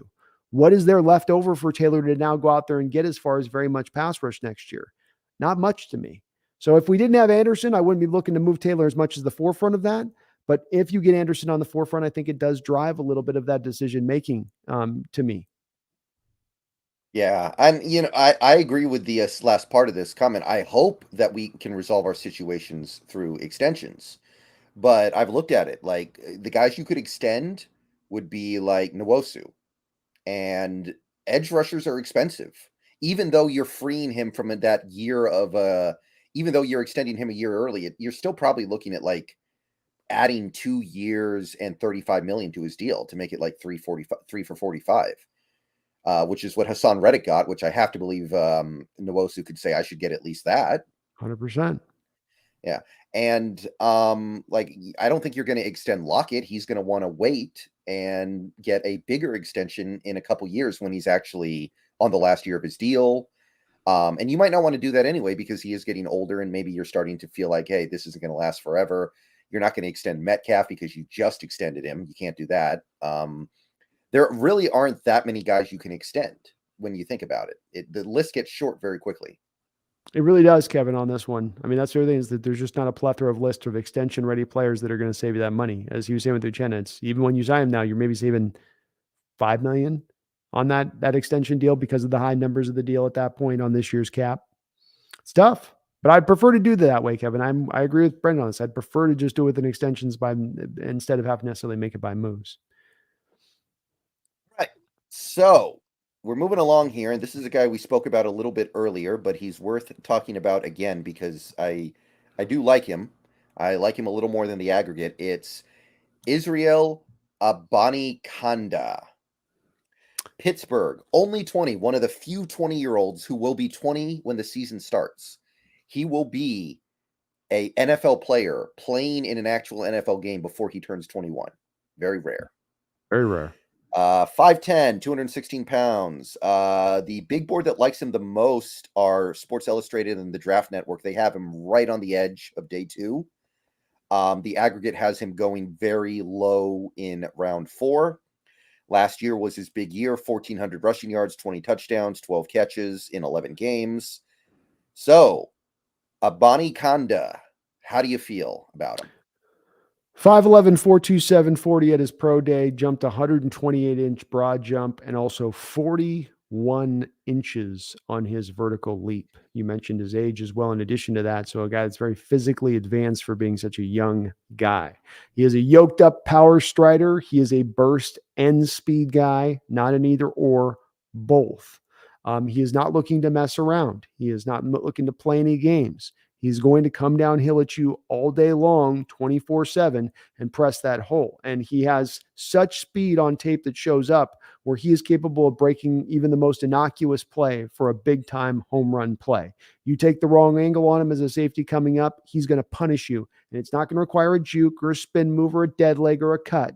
It's just simply that he is that fast on the football field. And he does so at 5'11", 215. Not at the Jahmyr Gibbs, 5'9", 185, right? And these guys that are real light, real tiny, he's big. He's got some size to him. He can take a glancing blow, keep his feet, and keep going. A finger is not going to knock him over. A stiff gust of wind is not going to blow him over. I do have a high grade on him. I do have a day 2 grade on him. I think he's going to be a tremendous pro in this league with what he's kind of showed on the tape. He was consistent all year long, Brendan. I think it was in 13 games played. I think he had 100 yards rushing in like 11 of the 13 games. So played against good competition. In addition to that, I really like Israel's game. I don't want to take him day 2 necessarily, but I'm not angry if they do because I trust in my upside and my evaluation of him. Yeah, I haven't seen any indication that you would have to take him day 2 is my thing. Maybe I would be willing to do it because he's a really good all-around prospect. He can run with power. He can run with vision. He's got good top speed for his size, good acceleration. He does need to probably work on a couple of little things going on, like holding firm when he picks up a blitzer. Sometimes he kind of gets pushed back into the quarterback. He did drop the occasional pass. He dropped a little bit more than you would like. I just don't think you have to take him in day 2. So I wrote down in my notes here, I'd take him at any point in day 3. Now, if you actually had to take him in day 2, I don't know how I feel about that. I might be okay with it, but I never really looked at him in that way. I tell you, if I'm willing to take Roschon Johnson, Tyjae Spears at that 3rd round, 20th pick in the 3rd round, then you better believe I'm willing to take this guy 20th overall in the 3rd round. So he's to me better than those 2 other guys, and what he's going to put up as a pro numbers wise. He'll rush for more yards than those 2 guys. All right, okay. So I wouldn't be upset about it either. Again, I really like him. I mean, at the end of the day, if you're getting a good player, it's hard to get that upset about anything. If you like the player, you like the player. It's hard to find guys that are 215 running 4.26. He ran a 4.26 at his pro day, huh? Yeah. Okay. I mean, wow. That with is the actually... with a 128 broad and a 41 vert. Okay. I mean, that changes things a little bit because he did not do anything at the combine. So that has to change the equation a little bit, admittedly. Yeah, that it did for me on it a little. I mean, it doesn't have to move the board far with him, but it's got to move it a little bit. When you're looking at that and you're seeing so many guys in this draft 5'9", 205, 210, or and the guys that are fast, they're all carrying the lighter weight. Same thing with the receivers. Here you have a guy that's carrying the weight and he's running every fed as fast, if not faster, than all those guys. That to me, and it shows on tape. It's not just he's a workout warrior. It shows on tape where you see him running past everybody. I mean, he's just, nobody's as fast as he is on the football field. Okay. Next up, we have Dwayne McBride of the UAB. They're not the Dragons, even though that's their logo. They're actually not even close. I can't remember what they are. But Dwayne McBride is next up here. 22 years old, 5'10", 210 pounds. PFF actually has him going late day 2, but the aggregate has him going middle of round 4 here. Last 2 years, ultra productive, giving you over 3,000 rushing yards and 32 touchdowns. One of the most productive running backs in all of college football the last 2 years. But will the production translate? I don't think it will. He has good loose hips, quicks, some nice abilities, excellent vision and reaction after the ball to being very smart with where he picks his vision to take him. So I like his processing from the running back position, if that's a thing. Not going to give anything in the backfield as far as his catches goes. I do like that he runs with that sense of urgency and decisiveness, but I don't think he has very much power. I don't think he has very much speed. I think he's a rotational guy at best. In my opinion, I see him to be more of a fringe running back in this league at the end of the day. I think he has a decent amount of power, actually. I do think there's a little bit of power going on in his running style. I think he's also a smart running back, and he's a good guy for always falling forward to pick up the extra 2 yards. My problem is I think he fumbled like 7 times over the last 2 years, so a lot of fumbles. That is a lot. So he that's going to be a big problem, and I personally like him a pretty decent amount. I'd probably take him like round 5, but I don't think this team will because of the fumbling issue. Like, I think he was the most fumble happy running back in college football, and obviously he gives you nothing in the passing game, nothing at all. He has 5 catches over the last 2 years. Right. Exactly. And you're right. I like how he runs behind his pads, that part of it, where there's a willingness to try to get those yards. He just doesn't have, to me, the real power to really break through. He's not busting through that wall. He'll bend the wall. He'll lean forward on the wall, but he won't quite, bust it through. Roshan Johnson will bust it through. Rodriguez will bust it through. He just kind of stands still.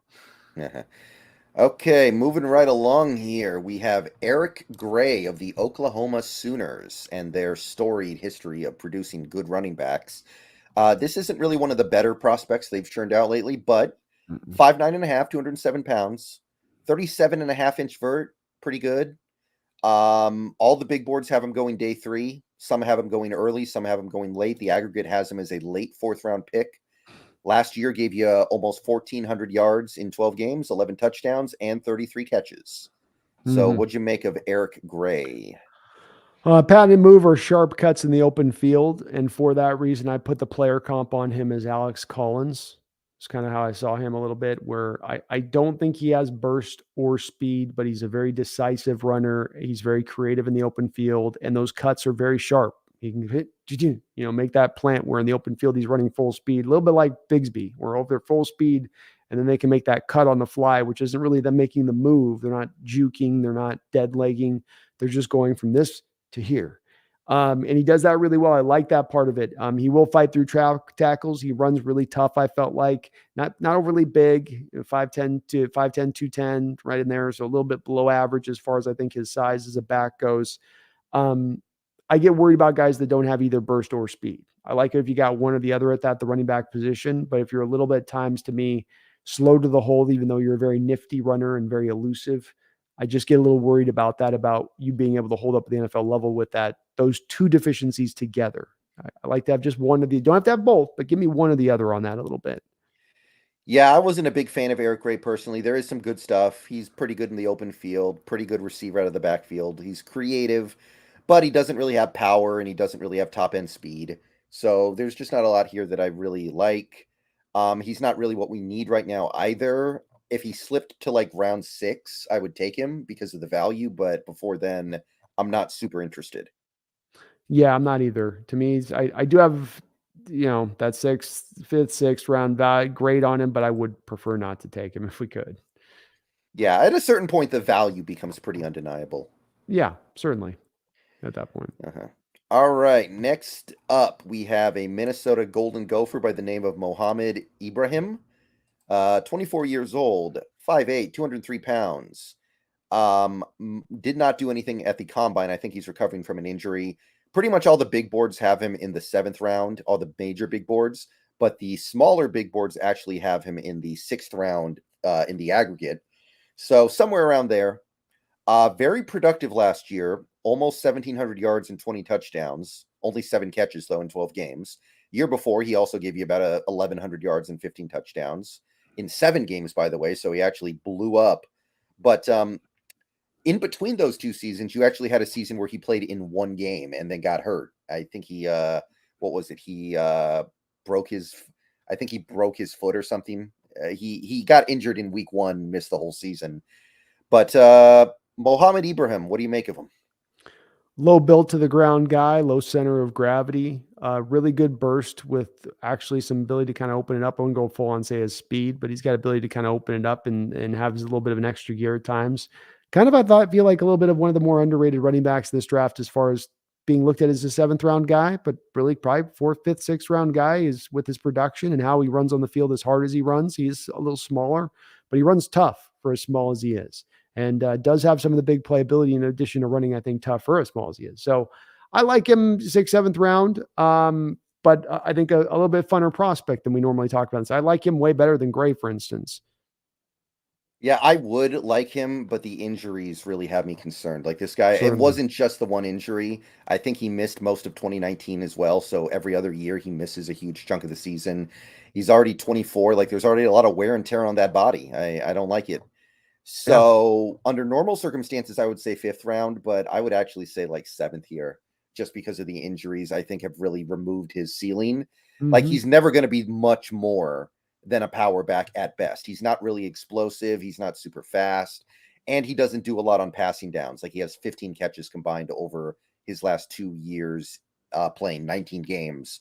So yeah, I said 7th rounder. I just there are too many good running backs here for me to draft a guy who's got these injury concerns. If he's the second back you're coming out of this draft with in the 7th round, though, you feel good. If you've done some great work at the front of that draft, that's a hell of a cap on the draft if you're pulling him out in the 7th. Yeah, if I've gotten another running back that I like more, that I have faith in. I wouldn't have a lot of faith in Mohammed becoming this good version of himself.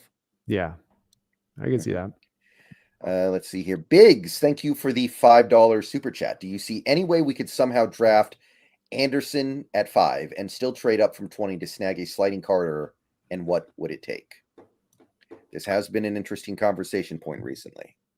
My opinion is on this, Biggs, that Carter doesn't get past the Chicago Bears. And if he gets past the Chicago Bears, he doesn't get past the Philadelphia Eagles. So if you were to go that scenario, you're going to have to move up in front of the Eagles at that point, or in front of the Bears at that point at 8 in order to get Carter. So what's the cost going to be to move up from 20 to 8? Well, you're talking a minimum of a future 1st round pick. You're probably going to have to give up one of your 2nd round picks in addition to it to make that happen. For a guy in Carter at that point, even if we're being kind, has some character stuff going on. I tend to believe on this one, Biggs, there's no team that's going to move up in this draft for Carter. There might be a team that's willing to pick him where he slides to 5 is the best player in the draft. Maybe slides to 8, 9 with the Bears is the best player. They'll pick him there. I don't think that there's a team though that's going to be willing to also take that risk and give up the extra draft capital, especially when we're talking about a future 1st round pick to make it happen. Yeah, I don't see it being on the table. I will say I don't love the way the draft is during that mid to late part of the 1st. There aren't a lot of prospects I love.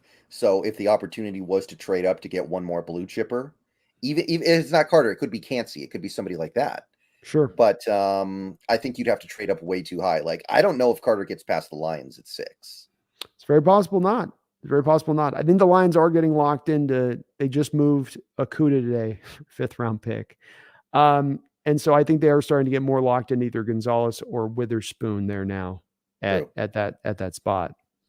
But they have 2 first-round picks too, Brendan. So let's not forget Yeah. that. They got another one they can wait on the corner with if they want to as well, to your point. So it's no guarantee there.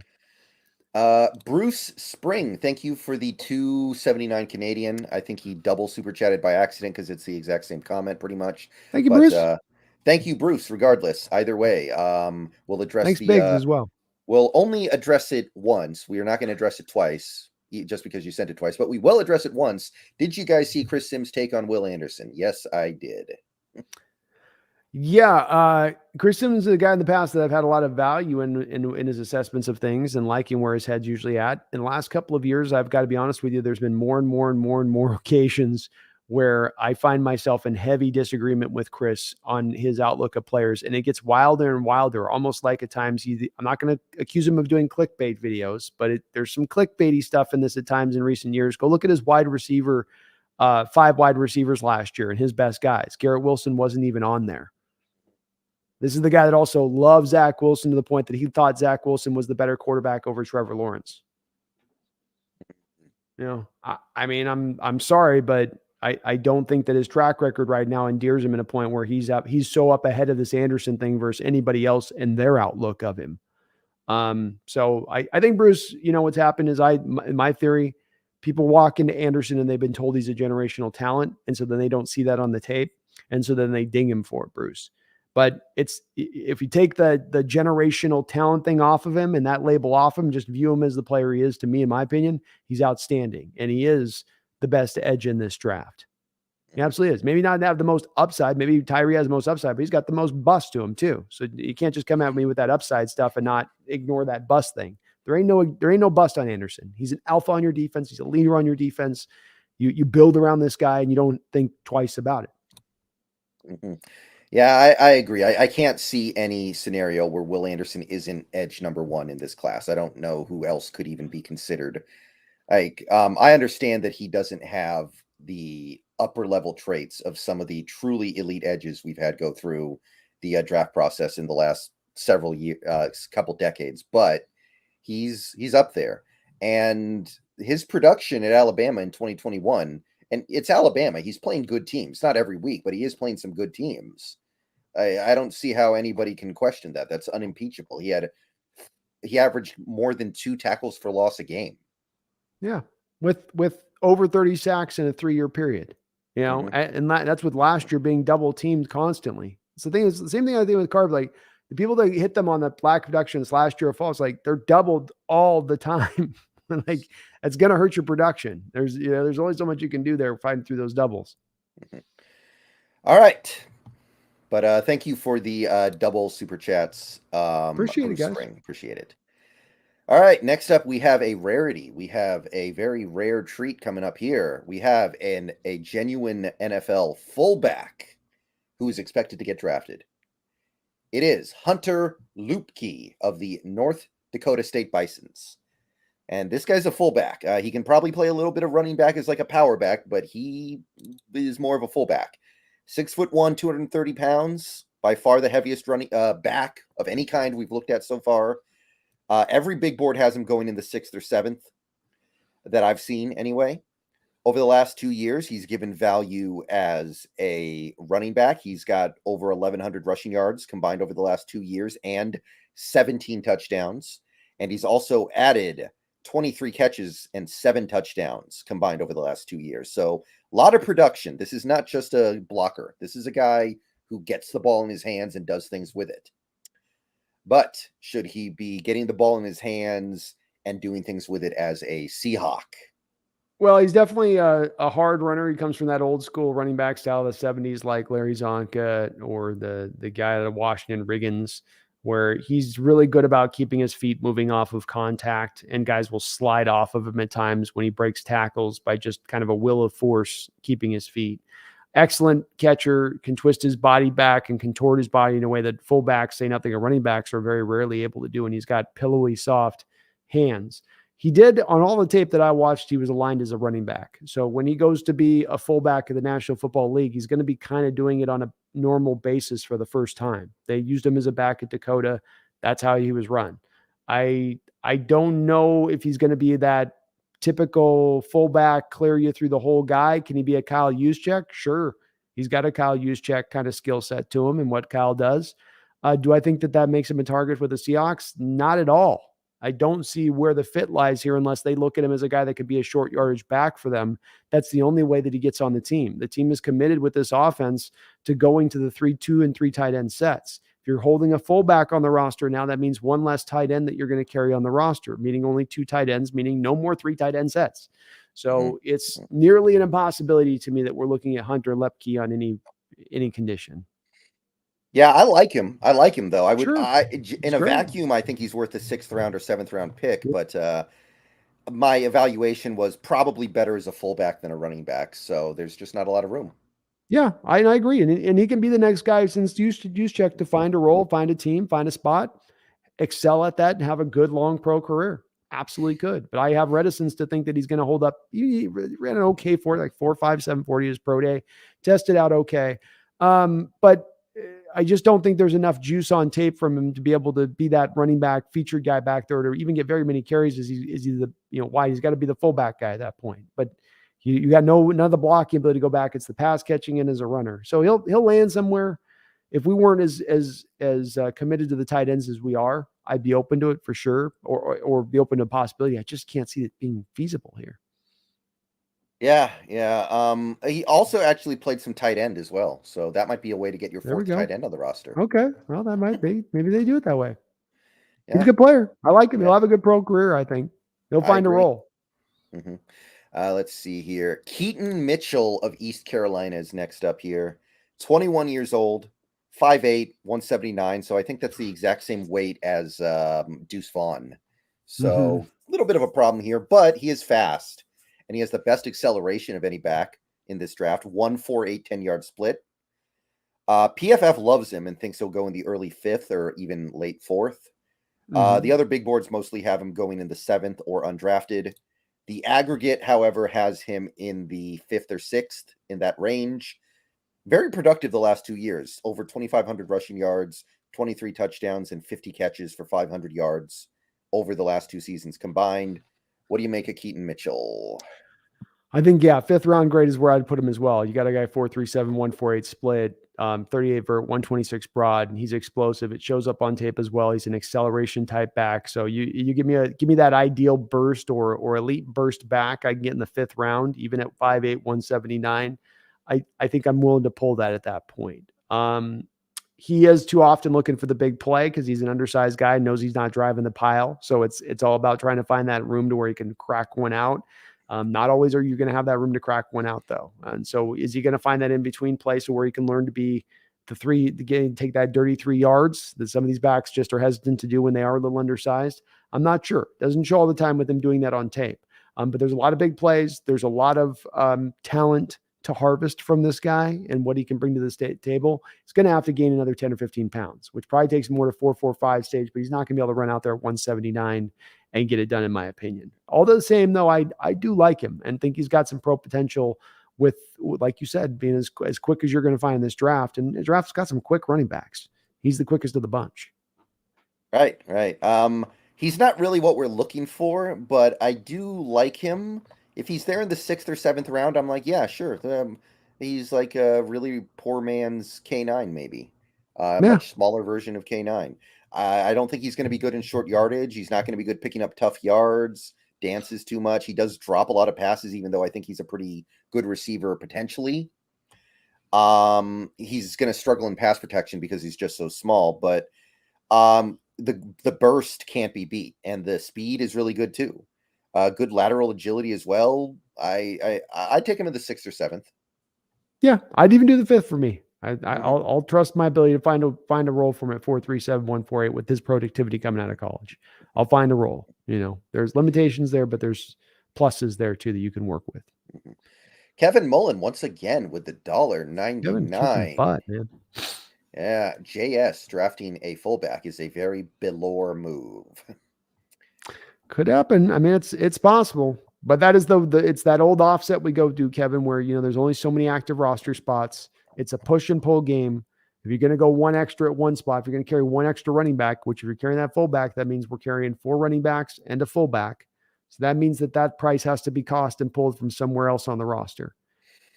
I'm still hoping one of these years the NFL will expand roster sizes by Me like too. 2 because they added the 17th game. If you're going to add the game, then add some roster spots. That's common sense to me. Agreed, and it would be better for the game. It would improve your product on the field by adding those rosters because it'd be less times teams are falling off a cliff on a depth chart if there's a certain injury to a certain positional group. Mhm. Taker 610, thank you for the $2. We'll draft Anderson, Carter, Levis, or Richardson. I agree with 3/4 of that. Yeah, I'll go with 3/4 of it, and maybe there's an Yeah, outside chance of Levis because they're just like, well, he's played our playbook in college, so he'll acclimate very quickly here within a year. But definitely 3 of the 4 for sure. Taker. yeah. I mean, if it's not one of those three, like those three combined, I feel like it's like 70% chance it's one of those three. Agreed. And if it's not, it's probably you trading back, and then we've got a whole different Mhm. cluster of guys we were talking about within that section. Yeah, and like the other 30% would be some combination of Bijan, Christian Gonzalez, and Tyree Wilson. Yeah, maybe Cansey in there too. Hmm. Oh yeah, can't see actually. That's a pretty good one. All right, so next up we have another guy who turned heads at the combine. Another guy who got some positive attention from what he did in his underwear. Evan Hull of the Northwestern team. 22 years old, 5'10, 210 pounds, 4.4740. Very good for his weight. 1.53 10-yard split, 37-inch vert, 10-foot 3-inch broad. He had a really good 3-cone, 6.9, 21 bench press reps. As of right now, a few big boards have him in the 5th, some in the 6th, some undrafted.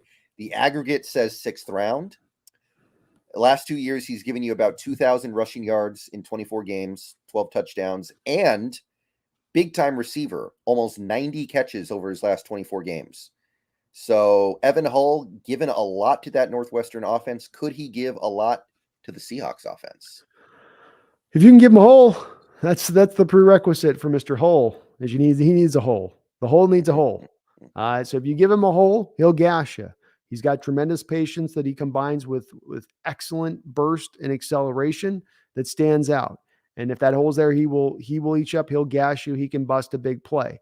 He's really good about cutting it across the field, in my opinion, with his elusiveness to where, like Madden, where you want to open up on Madden and just you start going sideways and get all those defenders down and start to go sideways. He does a very good job of that. Thought he was pretty creative in that respect in the open field, not as a mover and again with the open field moves, but just in where his decision making goes in the open field, reading angles. Sean Alexander used to be like this, just reading the angles, reading the way the guys are coming at him, using guys as leverage against them. He can do that. The stop and start is not great with him. He's got a little bit of the Wile E. Coyote when he tries to get his feet to a stop. It's a little bit of that going on with him.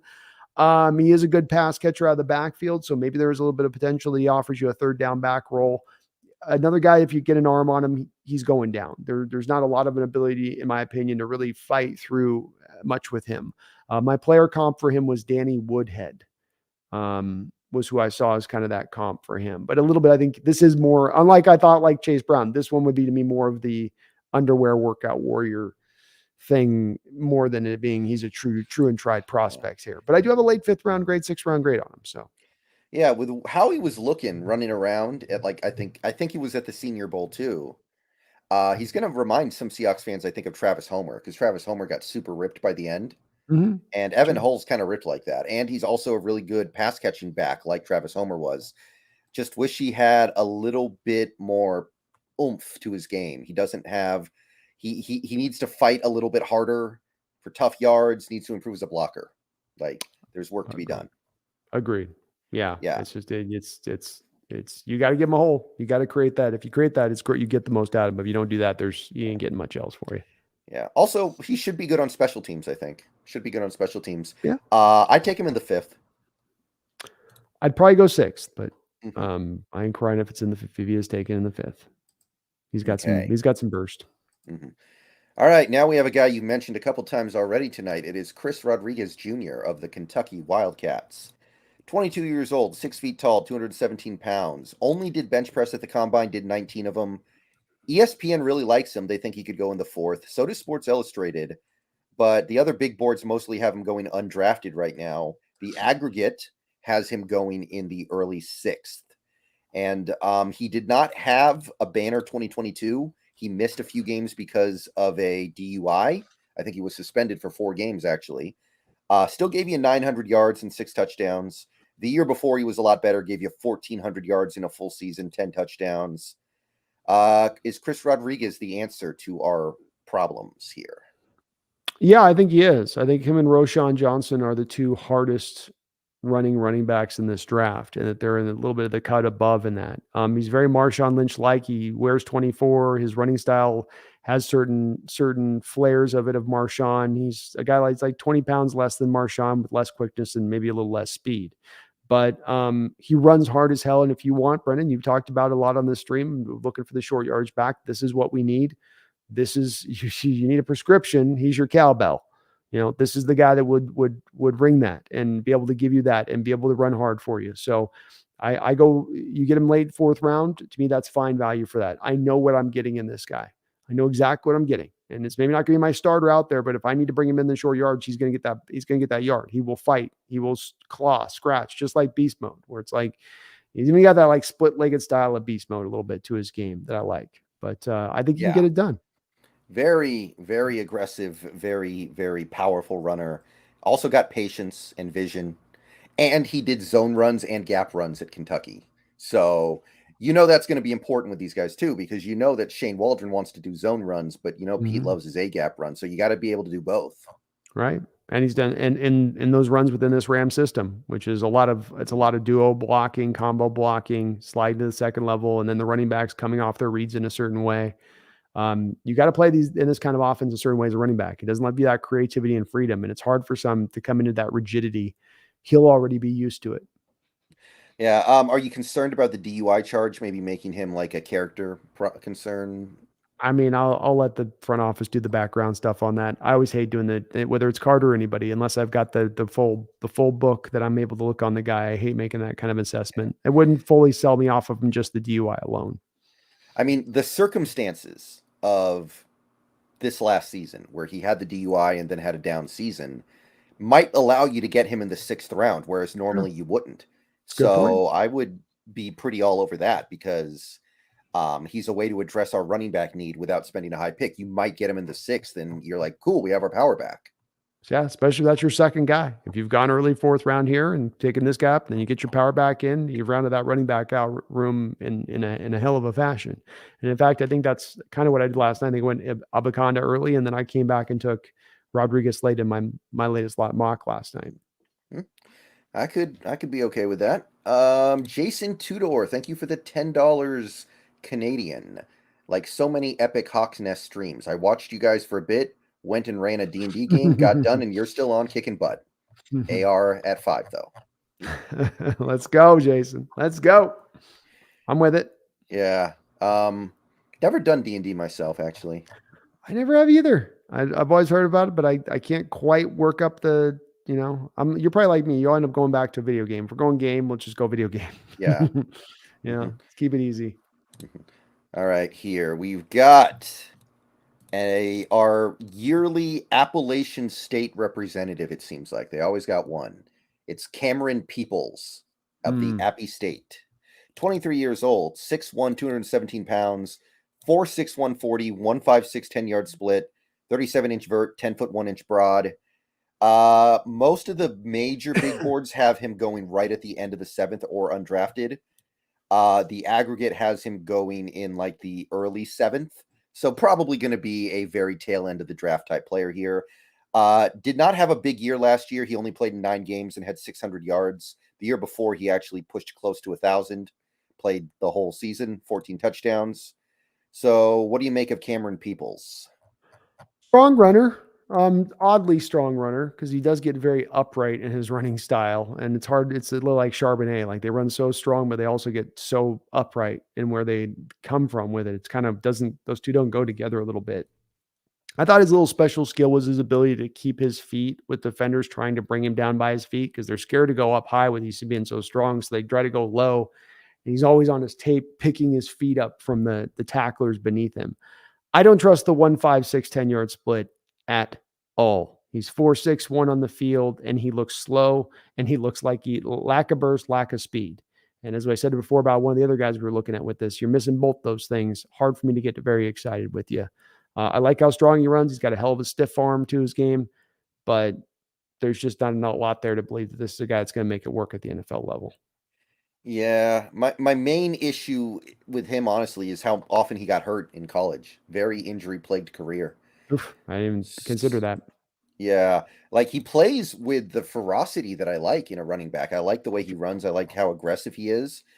But unless he makes it to this, maybe in the 7th round, it's okay. But even then, it's like I think I can find another running back in the 7th round who will at least stay healthy most of the time. You might and might have a little more juice, just a little more juice to their game on it, because they're just not. When I watch the tape, it's they got lesser competition. You get away with that plodding nature of your game, that slow, just takes a while to get going. I didn't like it. I liked how he moves, and you're right. He runs strong as hell. He'll fight. He'll fight you to the last yard. That's no doubt about that. But that's only worth so much to me. All right. Now, next up here, we have a pretty interesting, I don't want to call him a combine warrior, but he did turn some heads of the combine. It is Deneric Prince of Tulsa, 23 years old, 6 feet tall, 216 pounds, ran a 4.41 40 at 216 pounds. Very notable. 1.53 10-yard split. All the major big boards have him going undrafted, but that was, I believe, before the combine. The aggregate has him going in the 7th. He's coming off a year where he had 700 plus rushing yards and 5 touchdowns in 8 games. So, Deneric Prince, are you buying him? Maybe as a later round, 7th round guy. He looks thinner than his 216 playing weight to me on the field. He is a guy that I like where he can run away from you a little bit at times or lay the head down. It's not a one or the other. So I like that part of it where he gives you a bit of both there with it without really leaning on one as a true power over the other. He's got to get up going. If you get to him before he gets up going, he's not going anywhere. So he needs to have a little bit of time to get up to speed a little bit. It's like Evan Hull a little bit, but with Evan, it's like give him the hole. With this guy, you just have to give him the time to get up to speed, and then he can start either doing his damage by being elusive and running away from you or layering down his head. But I just didn't see a ton there that got me excited. He doesn't catch the ball very well. He's not a creative runner. He will break some tackles, and he'll do it by being physical, which I liked, which like you said, this is a need for what we have. I thought his testing numbers were a little bit of a workout warrior Mike Mamula thing going on, though. I didn't think it matched the tape. Yeah. I will say, I find his combination of size and speed, even if it may be a little bit deceiving, to be pretty interesting. He's got pretty good contact balance. He's a pretty good pass catcher, even though Tulsa didn't use him in that capacity that much. But I do agree with you that his acceleration does not match what I see on. Like he had a 1.53 10-yard split. I'm not really seeing that on the football field. I will agree with that. Not good in pass protection, a little indecisive sometimes. I feel like there's a good back here, but you're gonna need to get him to play a little more aggressively to bring it out. I would take him in the 6th and see if you can get it out of him.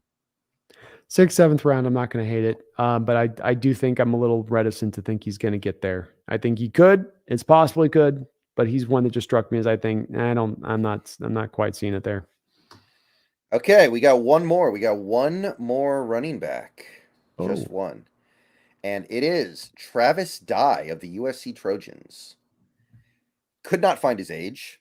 5'10", 201 pounds. The only big board that had him drafted was ESPN. They had him in the late 7th. The aggregate has him as a priority UDFA. Last year for USC gave you about 1,100 yards on offense and 9 touchdowns. Year before for Oregon, he was more productive. He gave you about 1,700 total yards, including 46 catches. So versatile threat. But how's it going to work in the NFL? Sorry, cat's kidding. Okay. She's got a new move where I got to hold her like a baby now. So it's like this new thing she started 10 years into this, where it's like cradle me like this just came out of nowhere. Okay, here we're going with this. I thought Brendan, didn't he look like to you Saquon build, Saquon hips? Saquon open field spin move. Now, I'm not saying he's Saquon Bell. He's not that talent, but he just looked body. He had that Saquon thing where, Saquon's got the big upper body torso and then the little legs beneath it. And this guy had that same kind of thing going to him. Loved his contact balance. Loved the way that he kept his feet. He's got the low center of gravity because he's got those tiny little legs. And, he's got like dwarfism legs almost on with the normal upper body. Quicker than he is fast. But I did like how he was able to keep his feet, even when people are all around him, over him. He's not a big guy, but he does stay on his feet and stay upright, where other guys, I think, get drugged down. He's a fringe guy, though. Size-wise is limited there. I think they list him at 5'10", but he looks 5'8"-ish on tape to me. I don't think he's going to run with a tremendous amount of power. Doesn't have the top end speed at all. I mean, it's all burst and then it goes away quick once he gets into the open field. But he's a fun runner and creative and elusive. Yeah, he's got the short strides, which allows him to hit a lot of. He's got little legs, man. When you watch it and see it, you can't stop seeing it. Yeah. I just don't know how some of this stuff is going to translate to the NFL. Like he breaks a lot of tackles and gets tough yards in college. I don't know how that's going to work in the NFL. Agreed. Yeah, he's not doing with power, and he's not doing power. It's like he's stepping out of stuff, right? Like he's kind of stepping out of stuff and stepping to the right, and the guy slides around him underneath. It's hard to see it and transitioning because of that a little bit. Like an NFL defender will pull you down. He won't be as out of control coming at you there. Yeah, I don't know. Travis Dye's fun, but when I started looking at him, I was like, okay, I dug too deep. I've dug too deep on these running backs. Yes. UDFA, I don't think it's going to work in the NFL. I think that he was a college back. Yeah, agreed. I think that's basically where it is with him. Yeah. All right, we did it. That's all the running backs. Let's go. I mean, there are more, but they're deep sleepers, very deep sleepers. Deep sleepers. REM sleepers. But that's the offensive backfield for you. I think we did a really good job finding some interesting guys here. It's a great running back crop, and I know we don't really need a quarterback, but I mean, it wasn't everything that we thought it was going to be, but it's still a pretty good quarterback class as well. It's got some underrated places. Everything's about the glitz and glamour at the front end of things, which is nice. And there's some guys to get excited about on the front end. But as we talked about in a couple of these other guys, Dugan, DTR, Clayton Tune, there's some other guys here. You like Jake Hainer a little bit. There's some other guys down there that could provide something interesting, and maybe not starter potential, but it's not out of the realm of contention. They could look to draft somebody. And Schneider says it every year. And he always says this every year. Oh, I come from Green Bay. We used to draft a quarterback every year in Green Bay, and then he proceeds to never draft a quarterback. So he says he talks the talk, but doesn't walk the walk on this one, but it is possible. Mm-hmm. All right. So thank you, everybody. You were a great audience. We were getting over 200 people in there for pretty much the entire stream. And I know these are kind of more niche streams where, not everybody's going to want to listen to 3.5 hours of drilling into every college prospect under the sun. So thank you for coming out and participating, everybody. Thank you, Brandon, for coming out and doing this with me. My pleasure, brother. Yeah. So I believe we have another show later this week on Saturday afternoon, I think is the plan. We're doing a rare 3 p.m. Pacific Standard Time Saturday show, folks, to get out ahead of the baseball game. So you'll be on the Hawks Nest channel at that point, but we will be back in a week. Right. Wow. Yeah. So I think we're going to do pass catchers. So next show is wide receivers and tight ends kind of combined. Let's go. Go. We're right on track. We're right on track to finish up with all the important prospects by next week. Thank you, everybody, for coming out once again. I am possibly going to go live on Twitch in a little bit, trying to finish up Horizon Forbidden West. And hit the like button. Yeah, hit the like button as well. Head on over to the Hawks Nest channel and sub up to him. Sub up to me if you haven't already, by the way. I am just a couple subs short of 13,000. Let's go. So we are moving up. And the only thing left to take care of is the thing that always has to be done, especially as we approach this most important day. You got to say it, and you got to let everybody know at all times. Forget if you don't, Brendan. They forget. Go Hawks. Go Hawks.